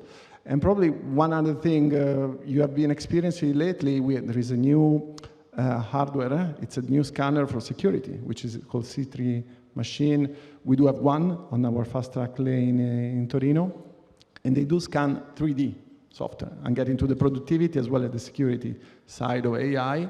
We already know that there is a software that will actually improve the productivity of the screener. There is a guy looking at the screen. Actually, with this software, it will be, now it's one for each lane. It will be one guy, one screener for 5 lanes. And actually, the results are improved. But on this one, to get very short on the complexity of an airport as well, we are not getting, there is cross-border security implications as well as very strict regulations that are actually, you'll see these happening probably in a few years, even though everything is there, the hardware is there, and the software is there. Okay. Maybe I just want to follow up on one thing, and that was linked to, I think, what Professor Aguillon was saying before, and that was the kind of, that we need more data to feed our algorithms. And you mentioned that you had been taking like photos of passengers. Yes. Did you run into any like GDPR issues related to doing No, such we're thing? allowed to do that. Okay. Anytime. Those cameras are, well, the way it works is that you know that there are cameras in airport at each corner. So you're definitely, we are allowed to use those images. Yes, Okay. no problem on that side. I expect that things like that are going to become areas of high interest in the future. Okay, but maybe moving to a business that is more of a consulting business and sees a lot of different businesses. I'd like to ask Marco from 𝐷𝐸𝐿A. You guys see maybe briefly on what 𝐷𝐸𝐿A does and what kind of services you see your customers asking for. Yes, thank you very much and good evening. 𝐷𝐸𝐿A helps his customer to increase the top line, first of all, to drive customer operations, to create unique customer experiences. Our business is important to say that 𝐷𝐸𝐿A has been working on AI since 1995. Of course, was predictive analytics, but we have been working on OpenAI and Microsoft and Google and AWS for years. And the other tricky point is that we start to solve the problem. We don't start from the technology, and AI is an important component because we are an human and AI company. And what we try to do is to put together strategy, change management is essential, change management, creativity, because in our business marketing, creativity is king, but also AI and tech all together. That is not easy to find in the same company. The most important use cases and the most important impactful use cases for us are, first of all, hyper-personalization, that for us means to create contents, personalized contents that are related to the CRM, to the loyalty, to the engagement business, to increase, and here you can find an increase on average of 3–4% on revenues in these times that are very tough, for example, in the retail market. Then we are working a lot on customer operations. For example, in customer operations, just to give you an insight, we are working for a telco company where each second that is saved by an operator means 400 key euros. The business case is very easy if you are able to retrieve the right information for the customer operator to respond to a customer. Last but not least, we have a lot of, we are creating agents. Agents for financial advisor, agents for the sales associates in the fashion boutiques, for example, and we have different impacts, more or less 7–10% on productivity. Not huge numbers, but if you looked at those numbers, are interesting numbers. And what we see is that of course, you can work with the big tech and you have good results, but in some specific cases and in some verticals, you can also have very, very huge impact also developing, let me say, your own language model. I would be careful because you have big tech sitting right next to you. No, yes, but no problem. 2 weeks ago, we won from Microsoft as the best ISV in Italy, so we work a lot with Microsoft, no problem on that. And our ISV means that we have products, 𝐦𝐫𝐝 products that works with Microsoft on the AI side, and particularly if you talk about loyalty, we have conversational agents on Microsoft on that. But I would also add another perspective of AI that is very, very new, that is to put together AI with location intelligence. Location intelligence allows you to enrich your data, first of all, and then you can also target all the marketing activities, and today the budget in the marketing is a huge budget, and if you can find savings, it's good that you do that, not only in the outdoor business, but also in the digital business, and we have both, thank you to Ardian, also some companies that are helping us to develop this IP around Europe and also US. I want to switch a bit to Marion. Marion, you're a statistician. I know you like data, and you like for decisions to be very based on data. And so I'm wondering, in the Ardian portfolio, have you used any AI to support your portfolio companies?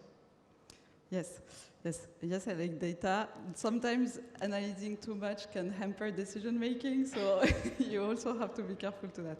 You know, I sometimes heard, one time heard someone say, show me the data, and if you don't have any data, my opinion is what really matters.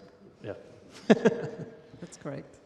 No, I think everyone knows here that as Ardian, we really believe that AI can enhance the performance of our companies, but also enable us to monitor better the risk that we are taking and minimize this risk.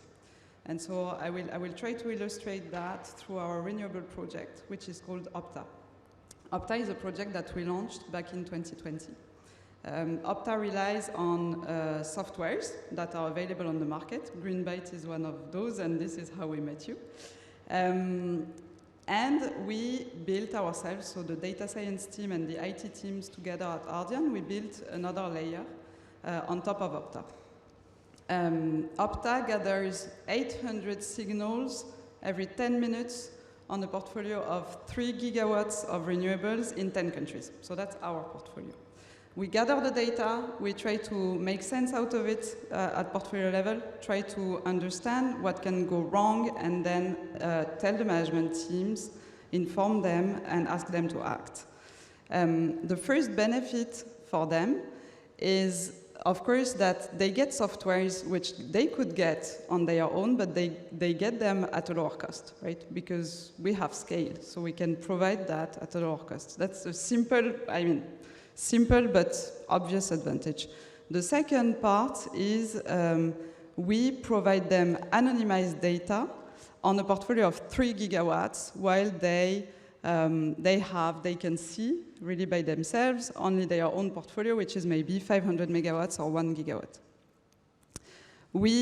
If we notice, for instance, an irregularity on a certain type of turbine in Italy, and we know that we have the exact same type of turbine in the US, then we will tell the US CEO, and the US CEO will scrutinize that, and so he will anticipate and maybe do maintenance earlier. Because I'm sure you will ask the question, we have tangible results with Opta. We know, we have calculated, since we used Opta, our assets are available 6 more days, so available to produce 6 more days per year, every year. 6 more days per year every year means 10 million of additional revenues. and 10 million of additional revenues because the resource is free, right? There is no variable cost to the wind blowing or the sun shining. It's really more cash flows for the companies. So that's operational improvement. And the second aspect is risk reduction and portfolio construction. If you have a solar asset in Spain, and there are many solar assets in Spain, the sun is shining, and it happens, right, that the sun shines in Spain. Suddenly the prices go down on the market, and the prices can even go negative. So with Opta, we systematically calculate what collocating a battery with a solar asset could provide in terms of revenues. So we help the management teams calculating the payback of the battery, the incremental revenue, but also the risk reduction that comes with the battery.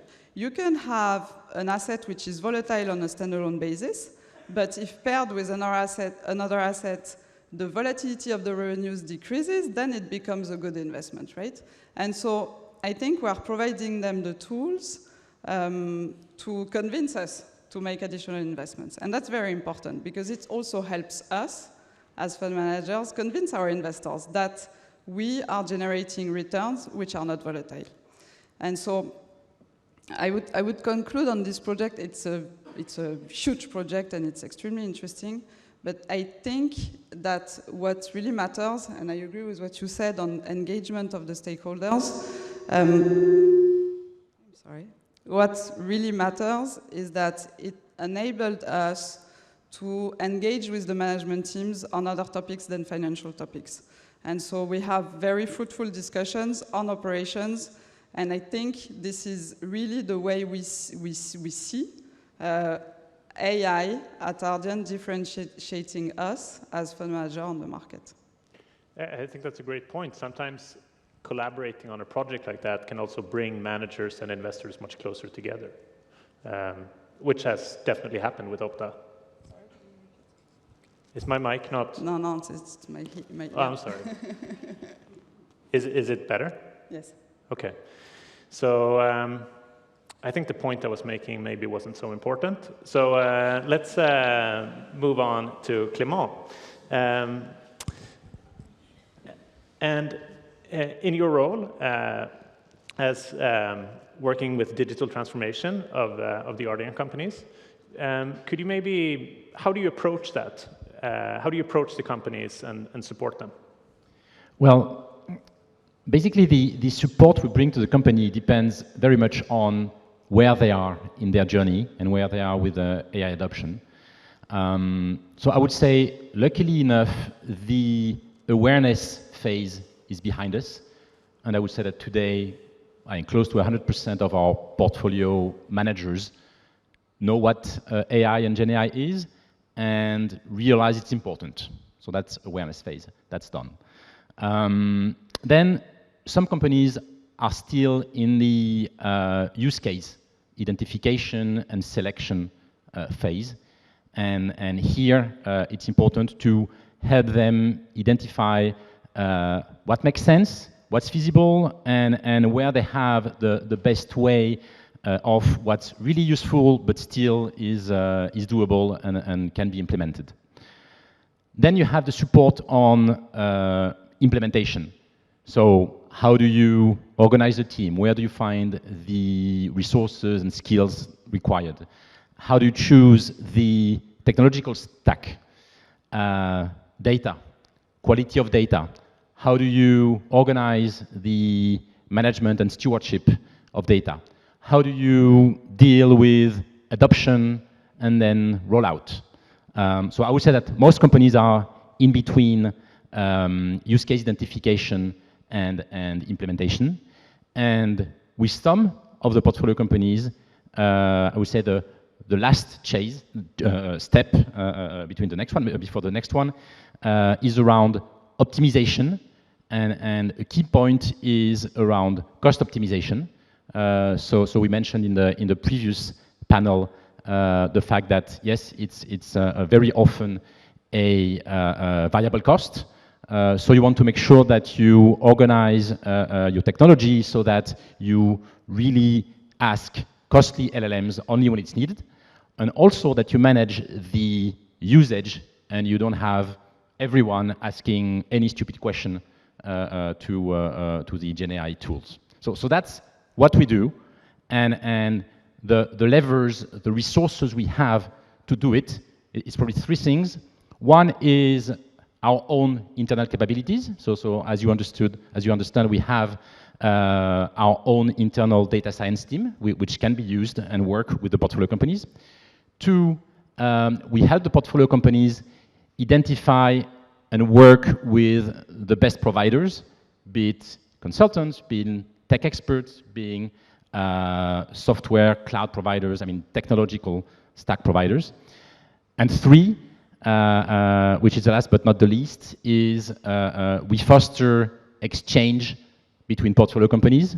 So some of them are advanced, some are less advanced, and we try to organize dialogue between the companies so that they can exchange on their challenges, their successes, their providers, et cetera, et cetera. And that's very powerful, and that's really the strength of the Ardian platform, I believe.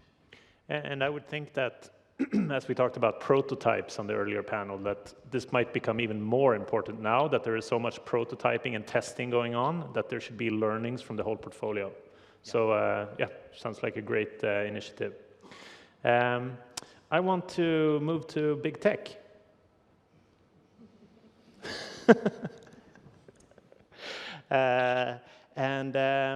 So, Microsoft is everywhere. I'm sure you've seen a lot of implementations of different Microsoft products and systems, but also now of AI. And so what do you think are the top 3 mistakes that companies do when they think about AI? Yeah, I think the 3, say, mistakes would be the KPI, the lever of value, and the approach. So KPI, most, if not all, companies are focusing on productivity KPI. And I think productivity with GenAI is the cherry of the cake. I would rather focus on OKR, so objective and key results, and move to quality. If you focus on quality, think about, and then you can attach KPIs and the quality of relationships, which goes to attrition or cost of capturing a new customer, employee journey, cost of non-quality in most companies. So focusing on quality gives you another way of looking at the hundreds of use cases you maybe have listed. They all go to productivity KPIs. But think about, productivity means automating or accelerating some task of people. You go and tell people, I'm going to automate or accelerate some of your tasks. Do you think that those people are willing to change? If you go to those people and say, okay, let's work on improving the quality of your work, the quality of the delivery you are making, the quality of your relationship you have with your teams, colleagues, and ecosystem, then you get those people, adopting AI. It's all about, inclusion of AI. So the first thing I think is really moving from productivity measurement to quality measurement. So can I just ask you a question on that? So would you say that by not focusing on the output, you kind of enable the change of process to happen within the team or the company? Yeah, let's take an example. We deployed our Copilot solution for 25,000 call center agents. Okay, we've seen an increase of all the metrics, regular metrics you have in a call center. So customer satisfaction, employee agent satisfaction, which is tough in call centers, upsell, cross-sale, first call resolution. It's all about quality. Of course, if you have first call resolution, you will not bother 5, 10 people behind in mid and back offices, so they will save time. But that's again the cherry on the cake. But that's a big shift, and it happened very quickly, and we are having the same results on salespeople or HR or legal. So yeah, productivity would be my first advice. Second is mostly related with that is the level of value. People tend to focus on data. I would focus on knowledge. We've learned to move from data to information thanks to Shannon-Nyquist mathematics. But it's now time to move from data information to knowledge management and real knowledge management, which was only made for people so far. But with GenAI, we really can have people and GenAI solutions work on the knowledge level, transforming data to knowledge. And that's key if you want to learn, if you want to improve the processes, if you want to learn from your mistakes, if you want to search for new solutions, optimize, innovate. Knowledge is the key. And GenAI, of course, with multimodal capabilities is really improving that at a level we never saw. The third one is the approach. And you have to think not on the very short term, but a bit longer term, strategically, to rethink the way you are operating. Think about, we do think that GenAI is bringing a new economy, like electrification did, like Gutenberg did when inventing the printing machine. Think about printing machine. You could think about printing machine about number of books, data, information, but think about knowledge. Printing machine disseminated knowledge in the world. Then that knowledge dissemination provided a growth of democracy in most countries. It helped people to learn and get jobs. And it created a lot of value and new jobs and new processes and new ways of operating. Same for electrification. So GenAI at the knowledge level can bring the same. So back to the productivity. Productivity is nice, but you are accelerating the way you are already working. Now if you think about GenAI as, okay, what are the ways of operating, the new business models, the new processes, the new way I can operate that I never thought about, and back to innovation. And with a dialogue, a coaching between you and the AI, it's not only the AI coaching you, you can also coach the AI. I'm doing experimentations on that, and it's amazing the way GenAI can help you think out of the box.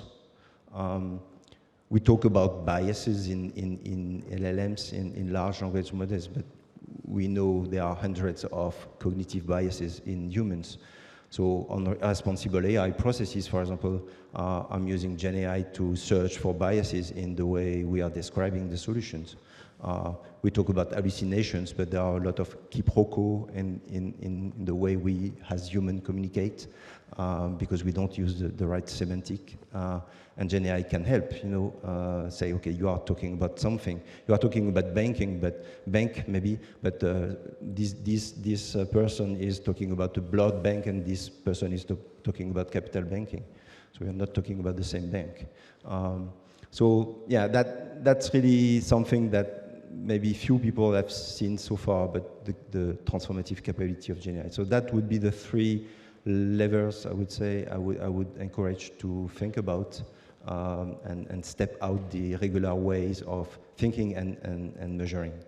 I think it's a fascinating point that it's not only LLMs that hallucinate, we hallucinate as well. So I don't know if we can judge them. So moving over to Guillaume from Explained. And you run a software business that is, let's say, in the category of vertical AI. So maybe you could say something about what vertical AI is and what Explained is, and also how you see companies approach a tailored solution like yours from a make or buy perspective. Yes, of course. Can you hear me? Is it working well? Yes, thank you. Yes, so just a word on us to explain. We've built a platform that automates how private companies respond to government contracts. So very few people know this, but government contracts, it's a huge part of the economy. It accounts for 12% of global GDP, but it's an amazingly boring and complex process. Amazingly boring and complex. And I know that because I spent my whole career, at the frontier between the private and public sectors. I've worked for Veolia, for example. I've worked for McKinsey, advising governments in Europe and the US. And what I'll share with you is maybe the lessons we've learned along the journey of building a vertical application, trying to change radically how private companies source and respond to government contracts today. I think the first thing is, you may be aware of this, but LLMs, large language models, which is at the core of our technology, they're becoming a commodity, or they're very soon about to be a commodity. So we believe that most of the economic value will be created by vertical, specialized applications. And when you think about it, it makes sense, because if you want to have a concrete impact, if you really want to change your customers' routine for the better, you need to go into the details of what this routine is, of what their tasks are. You need to become an expert of the workflow you want to automate. Just to give you an example, in our case, when you bid for government contracts, you have to process vast amounts of papers, administrative documents, huge, millions of pages, literally, that a customer had to process in a given year. And you have to write a lot of memos, because when you bid for government contracts, everything has to be written. The good news is that's exactly what LLMs are good at. They're good at automating reading and writing tasks, especially, I would say, the most repetitive and boring tasks that are included in this process. And it works today. I mean, what I'm talking about is real. We've been live for 3 years. We have more than 100 corporate customers. The impact is real. It's a productivity impact, that's for sure. I mean, our customers often say that they divided the time they spend monitoring and analyzing public contracts by 10, so that's quite big. And how should we think about make or buy? So, I mean, if you notice that impact, trust me, you don't want to go back and you don't ask your question, should I use Explain or another solution? But the make or buy question is a key question that I think every company has to have in mind. And I don't have an easy answer, and to be fair, I've left McKinsey too long ago to believe that there is a matrix to provide the answer. No, it's true. I mean, I would say, so my 2 cents is that just see what works, test. To be honest, I've seen a lot of prototypes developed internally for vertical application by our clients. None of them have become a product yet. So my point is, just test. If you want to develop a prototype internally, do it, then compare it to what exists in the market. And maybe just a 2 cent advice. If your problem, your issue, has to do with processing a vast amount of data coming from the outside of the company, I mean, that's a good case to look at, are there an existing application already on the market? And then, compare them and just take the best of them, because there are many, many vertical applications. I gave you the example of Explain, but there are also live and working applications in medicine. There's a great French company, Nabla, who's automating a lot of the administrative work for doctors. There's 𝐼𝐫, AI, and Doctrine that do that for lawyers. We have a lot of concrete and working example of the impact of AI today already. Awesome. Yeah. So I'm going to have to pause there. Thank you very much. And just coming back to maybe summarize some key takeaways from this panel, which is about supporting portfolio companies in their adoption of AI. And I think based on what we're hearing in all of these systems and new products, it's becoming increasingly important to test and to try all of these things out. But going from prototype to product is really challenging. And probably we should think about not productivity, but about some other metric. Because if we get too focused on productivity, our processes are going to look very similar as what they are today. And this is such a fundamental change that we have to rethink the process. So I'm sure there are other takeaways, but let's leave it at that for now. And thank this panel for your participation.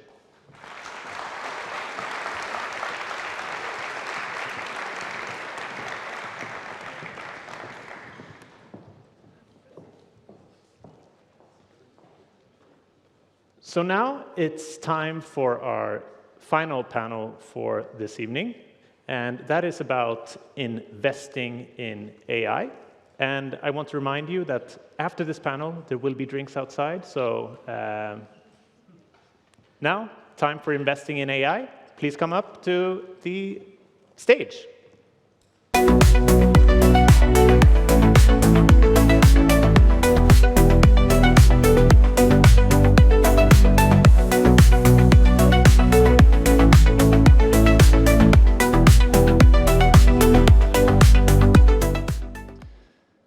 All right. So when I think about investing in artificial intelligence, I have this framework. It's not at all unique, but I think about the kind of, we talked about bottom or top, but let's call it foundational level, not the bottom. The foundational level being the infrastructure itself, and on top of the infrastructure, you need to fill this infrastructure with semiconductors and other types of hardware. I would say that's the second layer. And the third layer is the models themselves, the OpenAI and Gemini and Claude and all of these models. And the third layer, or sorry, the fourth, is the application itself, like we heard from the last panel where Guillaume explained, the company explained. So I was thinking we would start this panel from talking about the infrastructure layer. And for that, we have Dominic from Verne to talk about the infrastructure. And I'd like to ask you, first of all, what is a data center? And as an investor, what should one think about when investing in data centers? Great. Thanks, Jonas. Good evening, everyone. I'm Dominic Ward, CEO of Verne, and a recent investment from Ardian, who now owns us in part of the infrastructure fund. We build sustainable data centers, particularly in Nordic locations, to take advantage of two really key attributes. One is the climate. Keeping data centers cool is really important. The other is truly renewable energy. So with that context, what is a data center? I think most people now are becoming increasingly familiar with what a data center is. It used to be only a few years ago where I would say I ran a data center company and I would get blank looks, but I think everybody's becoming more familiar with it now because of what's happened in the last few years. But ultimately, this is the foundational physical layer that underpins the entire technology stack. And what's really been fascinating to see over the course of the last few years is actually what we're talking about mostly today is what sits much higher up the stack. Everything at the application layer, the knowledge generation, the intelligence output of these large language models creating huge and massively important insights and influences over all businesses. But what's going on right at the bottom of the stack is fundamentally going to influence what is happening throughout the stack. And I'll just give you a couple of insights and give you some numbers to think about. So I appreciate that there won't be many people that have been inside a data center here or online, but to describe it, these are huge buildings, enormous in many cases, football-sized soccer pitches that are filled with very powerful servers. And they're stacked high and very densely. So one of the reasons why we're having an event around AI is because of what's happened over the course of the last few years. What created the explosion and the interest in the topics of this evening is really what NVIDIA did. And what NVIDIA did was created a breakpoint in Moore's law, which is the concept of compute that was growing at a certain rate. What is accelerating and enabling some of the things we've heard about this evening, making it easier to be creative, making it easier to make new things possible? What is accelerating that is really what sits further down the technology stack. At the data center level, things are changing rapidly. I'll give you some numbers. So in 2022, the International Energy Authority calculated that about 457 terawatt hours, I appreciate no one's going to understand what that is, I'll explain, of power, electricity, was used around the world for data centers, sitting in around 10,000 data centers globally. They're expecting that that will double by 2026. So even if the concept of that is not something in terawatt hours that's easy to find tangible, the doubling of that in a 3-year period, 4-year period, is phenomenal. And that is why you cannot look at the news without there being another investment from Microsoft or AWS or Google or OpenAI with billions of dollars of capital committed to new data centers, new facilities being developed all around the world. The reason why that's happening is because of the density and the power being used to drive the new computers that are being used in data centers, largely NVIDIA boxes, NVIDIA chips. So there's an enormous, just tying it to the topic of the session, there's an enormous opportunity in investment in data centers. I'll give you one more thing before handing back, which is about 4 or 5 years ago, a high-density data center would have computer racks, which were about the size of telephone boxes, that would have about 10 kilowatts of power in a rack, with lots of high-powered servers sitting in a rack. 10 kilowatts. The average home uses about 1 to 1.5 kilowatts on average. So 10 homes of power in one rack. Hopefully that's easy to figure out. Where we are now is that next year we'll be looking at 120, 140 kilowatts per rack in that same physical location. So 100 homes worth of power, of compute in that same physical space. That's what's changing so rapidly. This has largely come about because of this huge leap in compute capability driven by NVIDIA. So a very exciting opportunity from the bottom of the infrastructure stack all the way through to the very top that we've been hearing more about today. Awesome, Dominic. Thank you. I have a lot of things I want to ask you on this, but we'll come back to that later. So now I'd like to move up the stack into, let's say, the hardware that goes into the data center. And so Dominic, he mentioned NVIDIA, and I think we have all heard of NVIDIA. But with us today, we have some deep expertise in not only NVIDIA, but the hardware around NVIDIA. So maybe we could hear just a little bit on the rest of the hardware ecosystem. Yeah, thanks. Yes, I think NVIDIA is an amazing company. So Dominic mentioned it.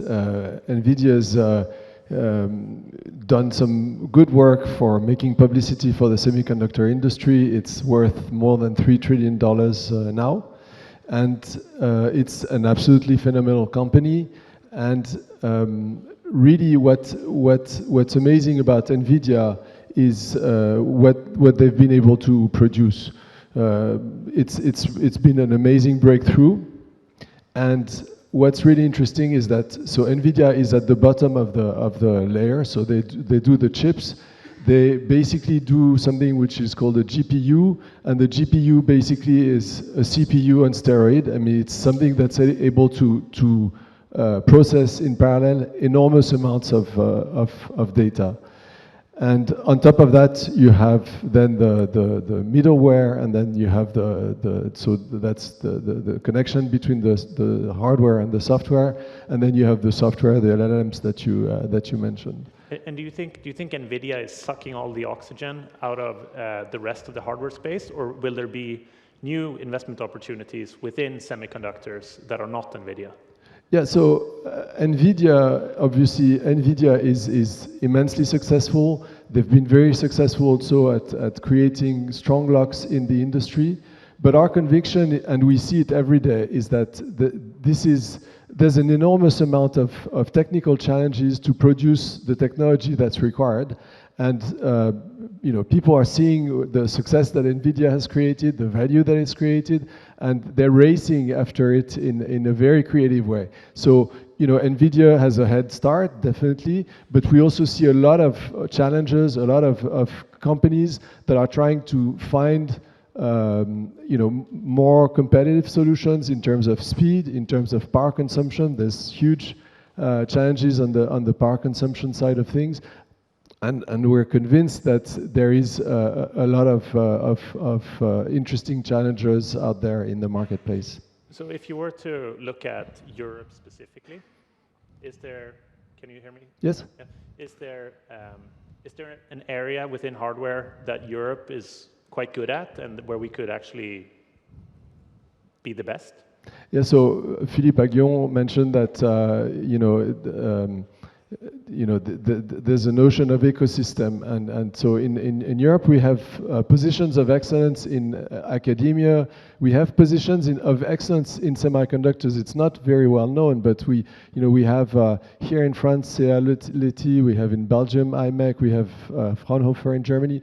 These are some of the best research institutes in the world, and they produce the fundamental research that actually flows into the industry. So that's a massive asset. Then if you look through the ecosystem, you look at things like materials, equipment. In equipment, we have ASML, which is the world leader. So NVIDIA does not exist without ASML. So that's and behind ASML, you have an extremely rich ecosystem of equipment companies, and then there's also smaller size companies on the device side, which are maybe not present on the server side, but which will be very powerful on the edge. A number of applications will run at the edge for reasons of speed or power consumption, and in there you have companies in Europe like STMicro or Infineon or NXP. These are companies which are world leaders in what they do, and they will benefit from what's happening in the AI rush. Okay, nice. Moving on to Lise from the recently launched Ardian Semiconductor Fund. From an investor point of view, what are some considerations to take into account when investing in semiconductors or other type of hardware? Yes, so thank you for this great question. What I will try to do is to go through my little top-down toolkit on how to invest wisely and hopefully efficiently in the semiconductor space. First, I look at everything I cannot control. It's macro trends, it's disruption risk, and also geopolitical risks. So how does it apply for the semiconductor? I hope that Christophe, my dear partner, has convinced you that in Europe, we are in a good place where we should benefit from a green light and positive trends going forward, thanks to IA, thanks to Europe and everything. But there is something that one never, I would say, overlook in this sector. It's geopolitical risk. Because for us, it's really a cross-cutting analysis framework you need to integrate when you want to invest in the semiconductor space. So it's critical to pay attention to topics such as export control, dual-use technologies, where your product doesn't end when it should end. It was supposed to go in a washing machine, it ends in the weapons, and a regulatory consideration.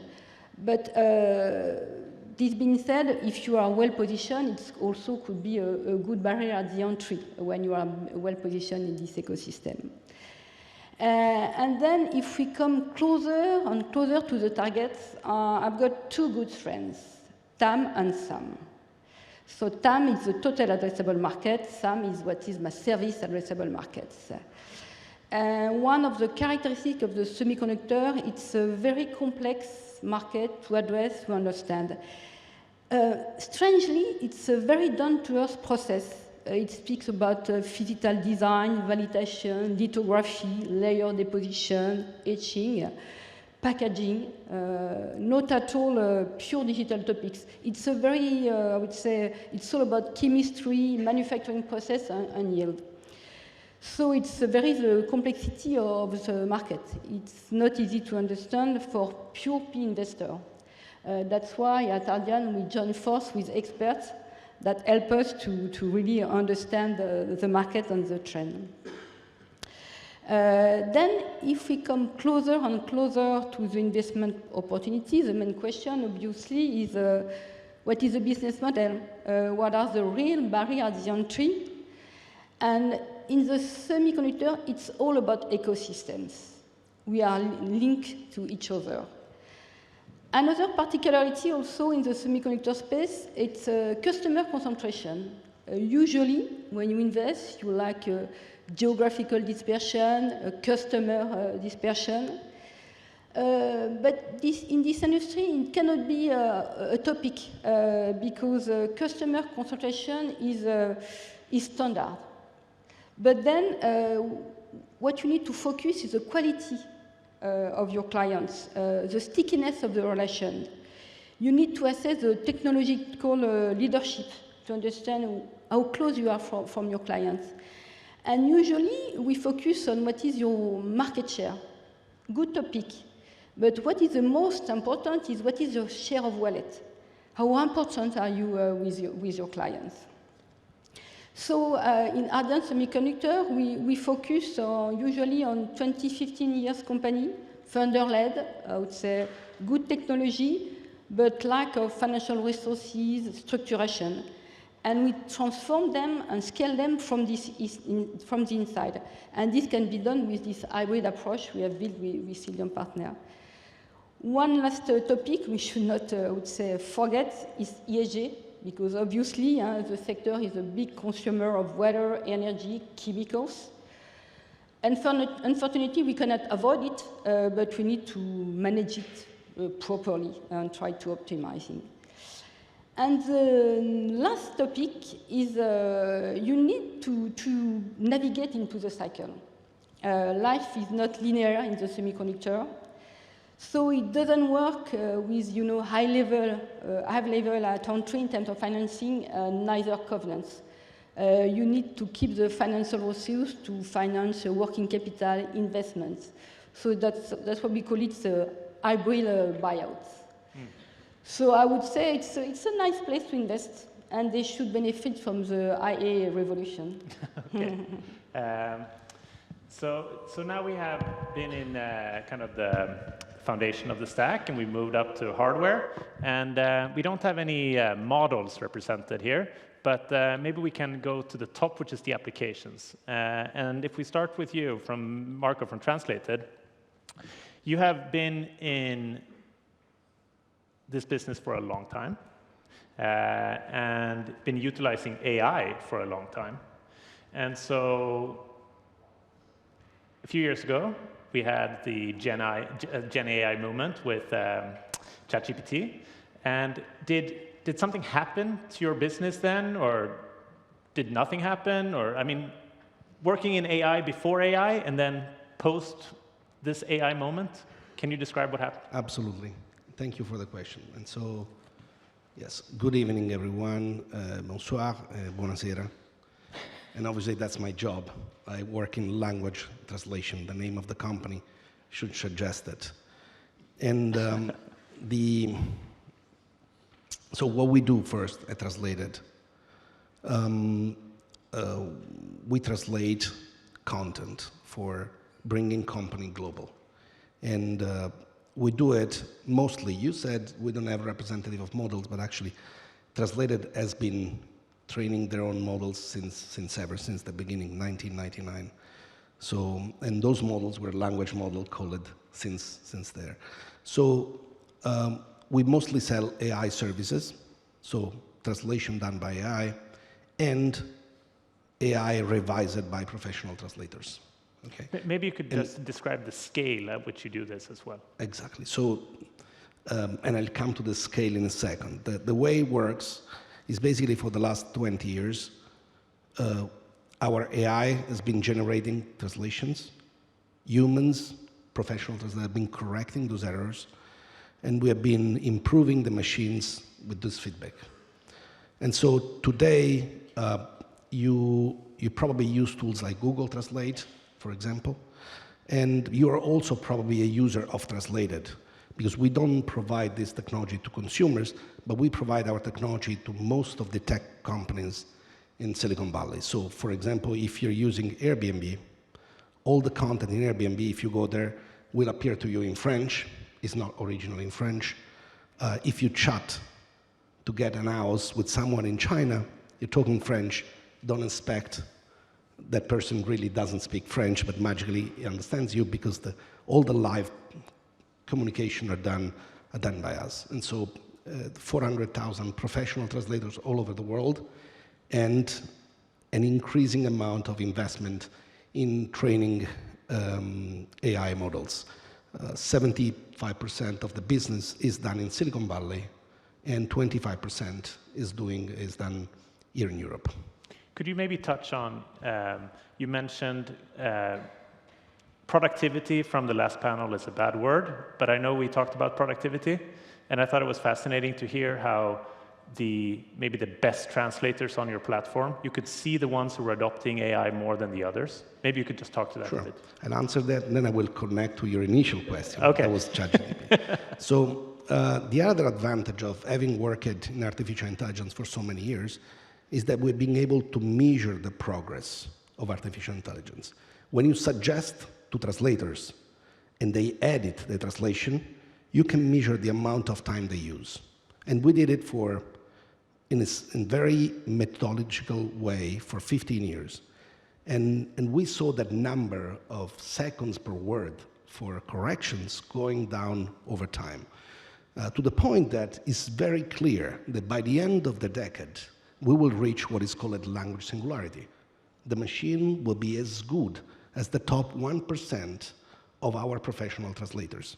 So this year, we approached the median translator, 50%.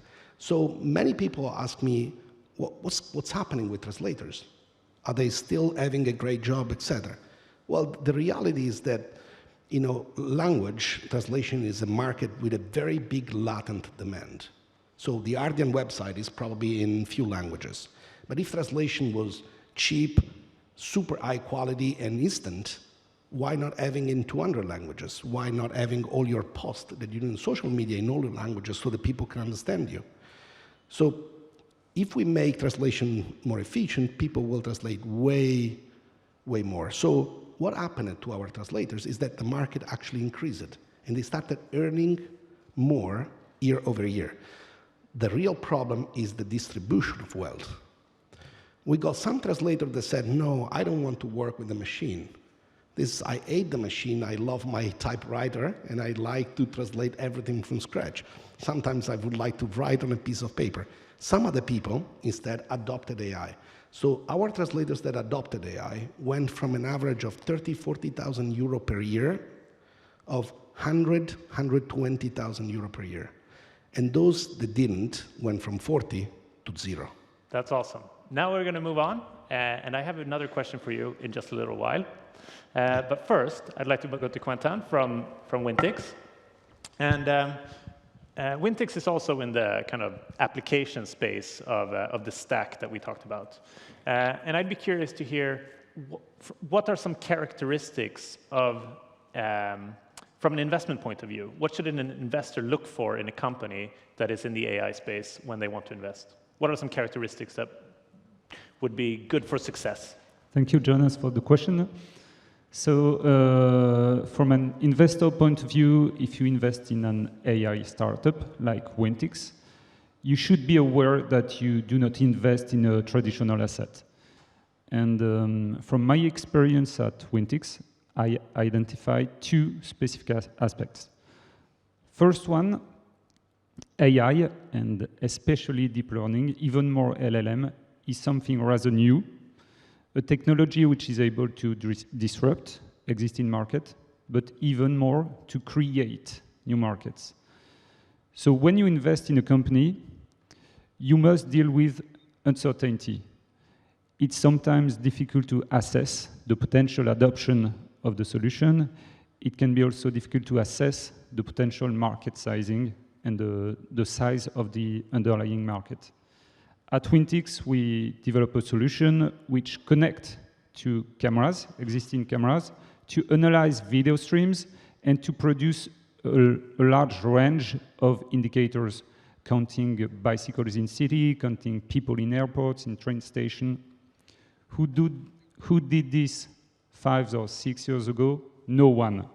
So we created something new, and I'm sure when Ardian invested in our company, they were not really able to size our underlying market.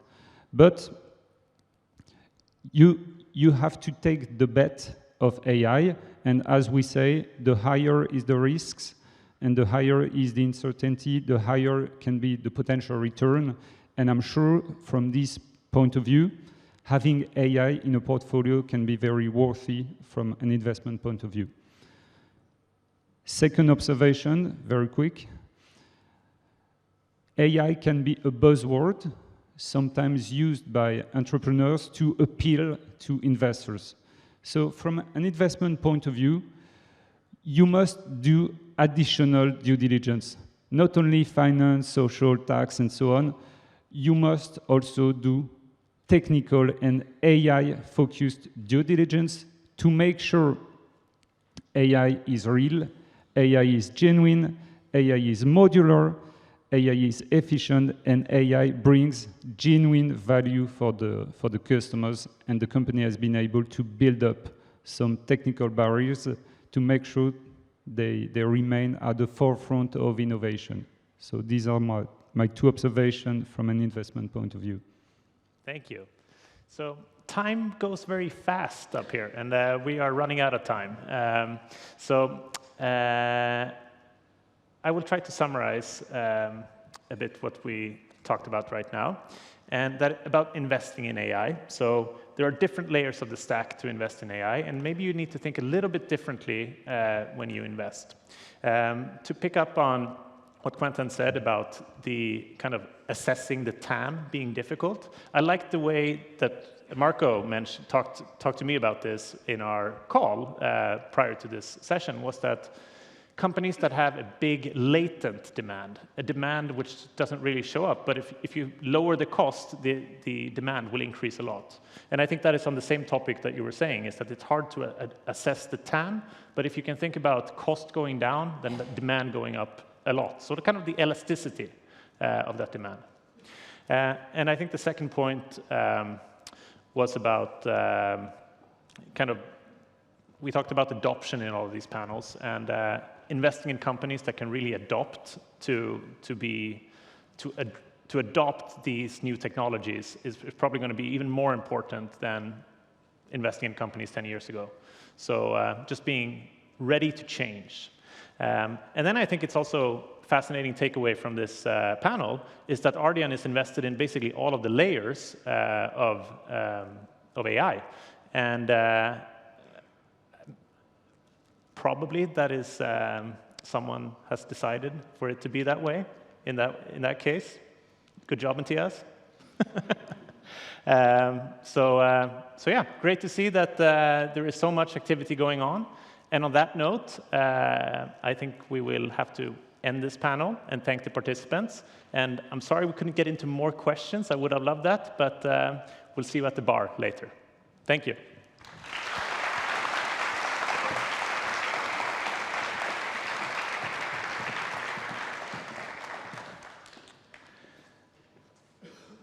And now for the final activity of today, we will bring up Jean-Louis Misika to the stage. Jean-Louis was one of the members of AXA Ventures, which is a company that later became Ardian. He was also the vice chairman of the board of the telecommunications company and internet company called 𝐰𝐵𝐻. And he was the deputy mayor of Paris for 12 years. So quite an honor to have you here, and I leave the floor to you. Thank you. Thank you very much. I know it's late, and this is when the urge to grab a snack starts to win over our attention to the orator. So I keep it brief, I promise. But it's not easy to wrap up such a rich conference at this time of day. Everything we've heard today confirms what many of us already sensed. AI is a game changer for society, the economy, financial markets, and of course, for alternative investment. A lot of people have said it, but I think that Sundar Pichai, Google CEO, put it well when he said, humanity has never worked on a technology as profound as AI, perhaps not since fire or electricity. It will disrupt every sector.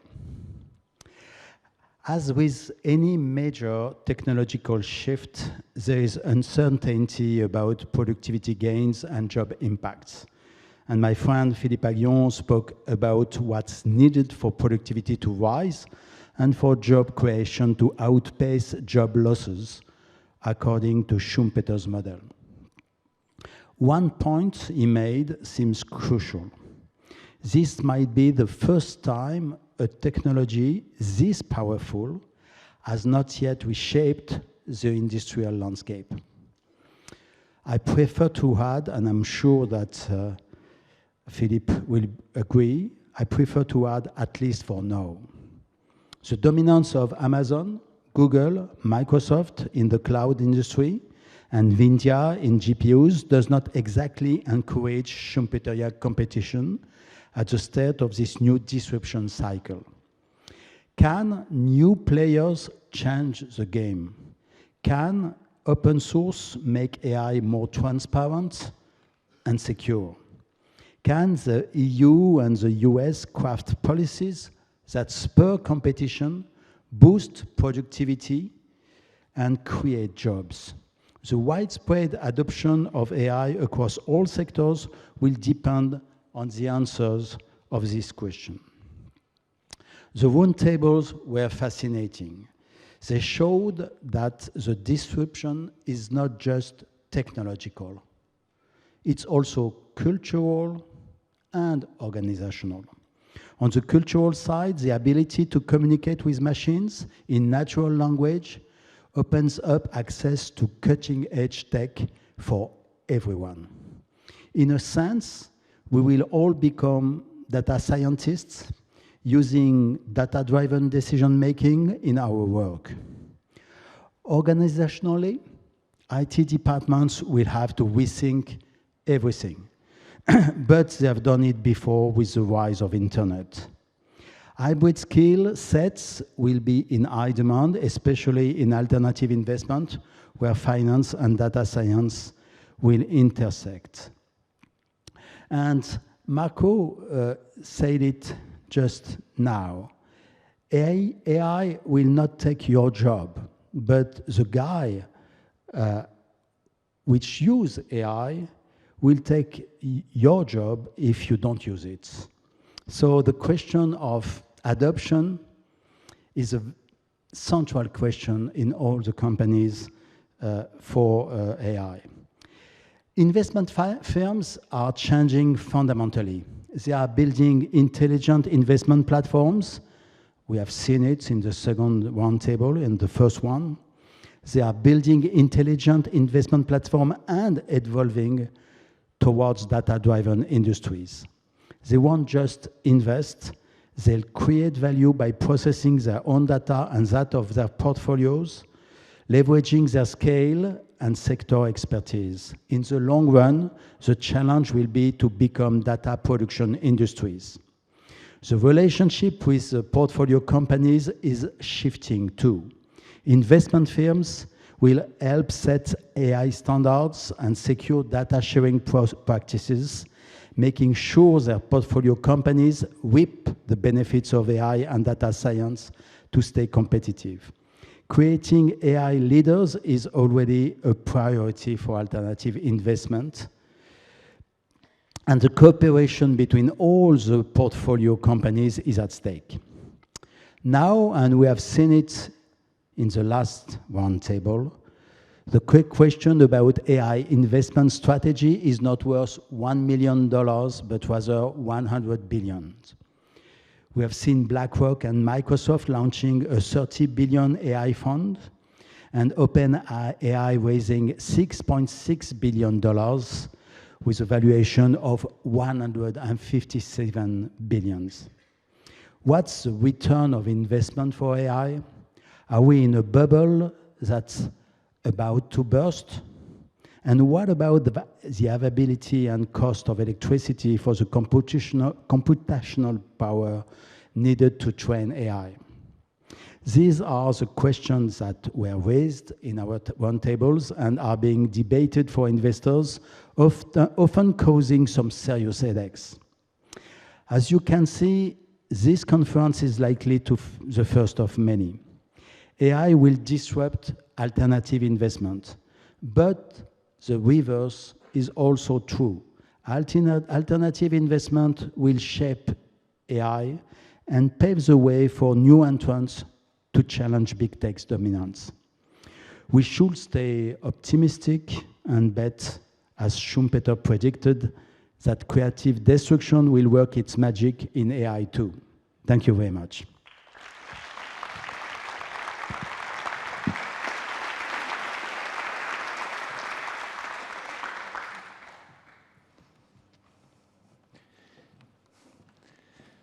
Thank you, Jean-Louis. We have reached the end of this evening. And before leaving, I would just like to thank everyone for participating here at the Opera and for everyone participating remotely. Thank you very much.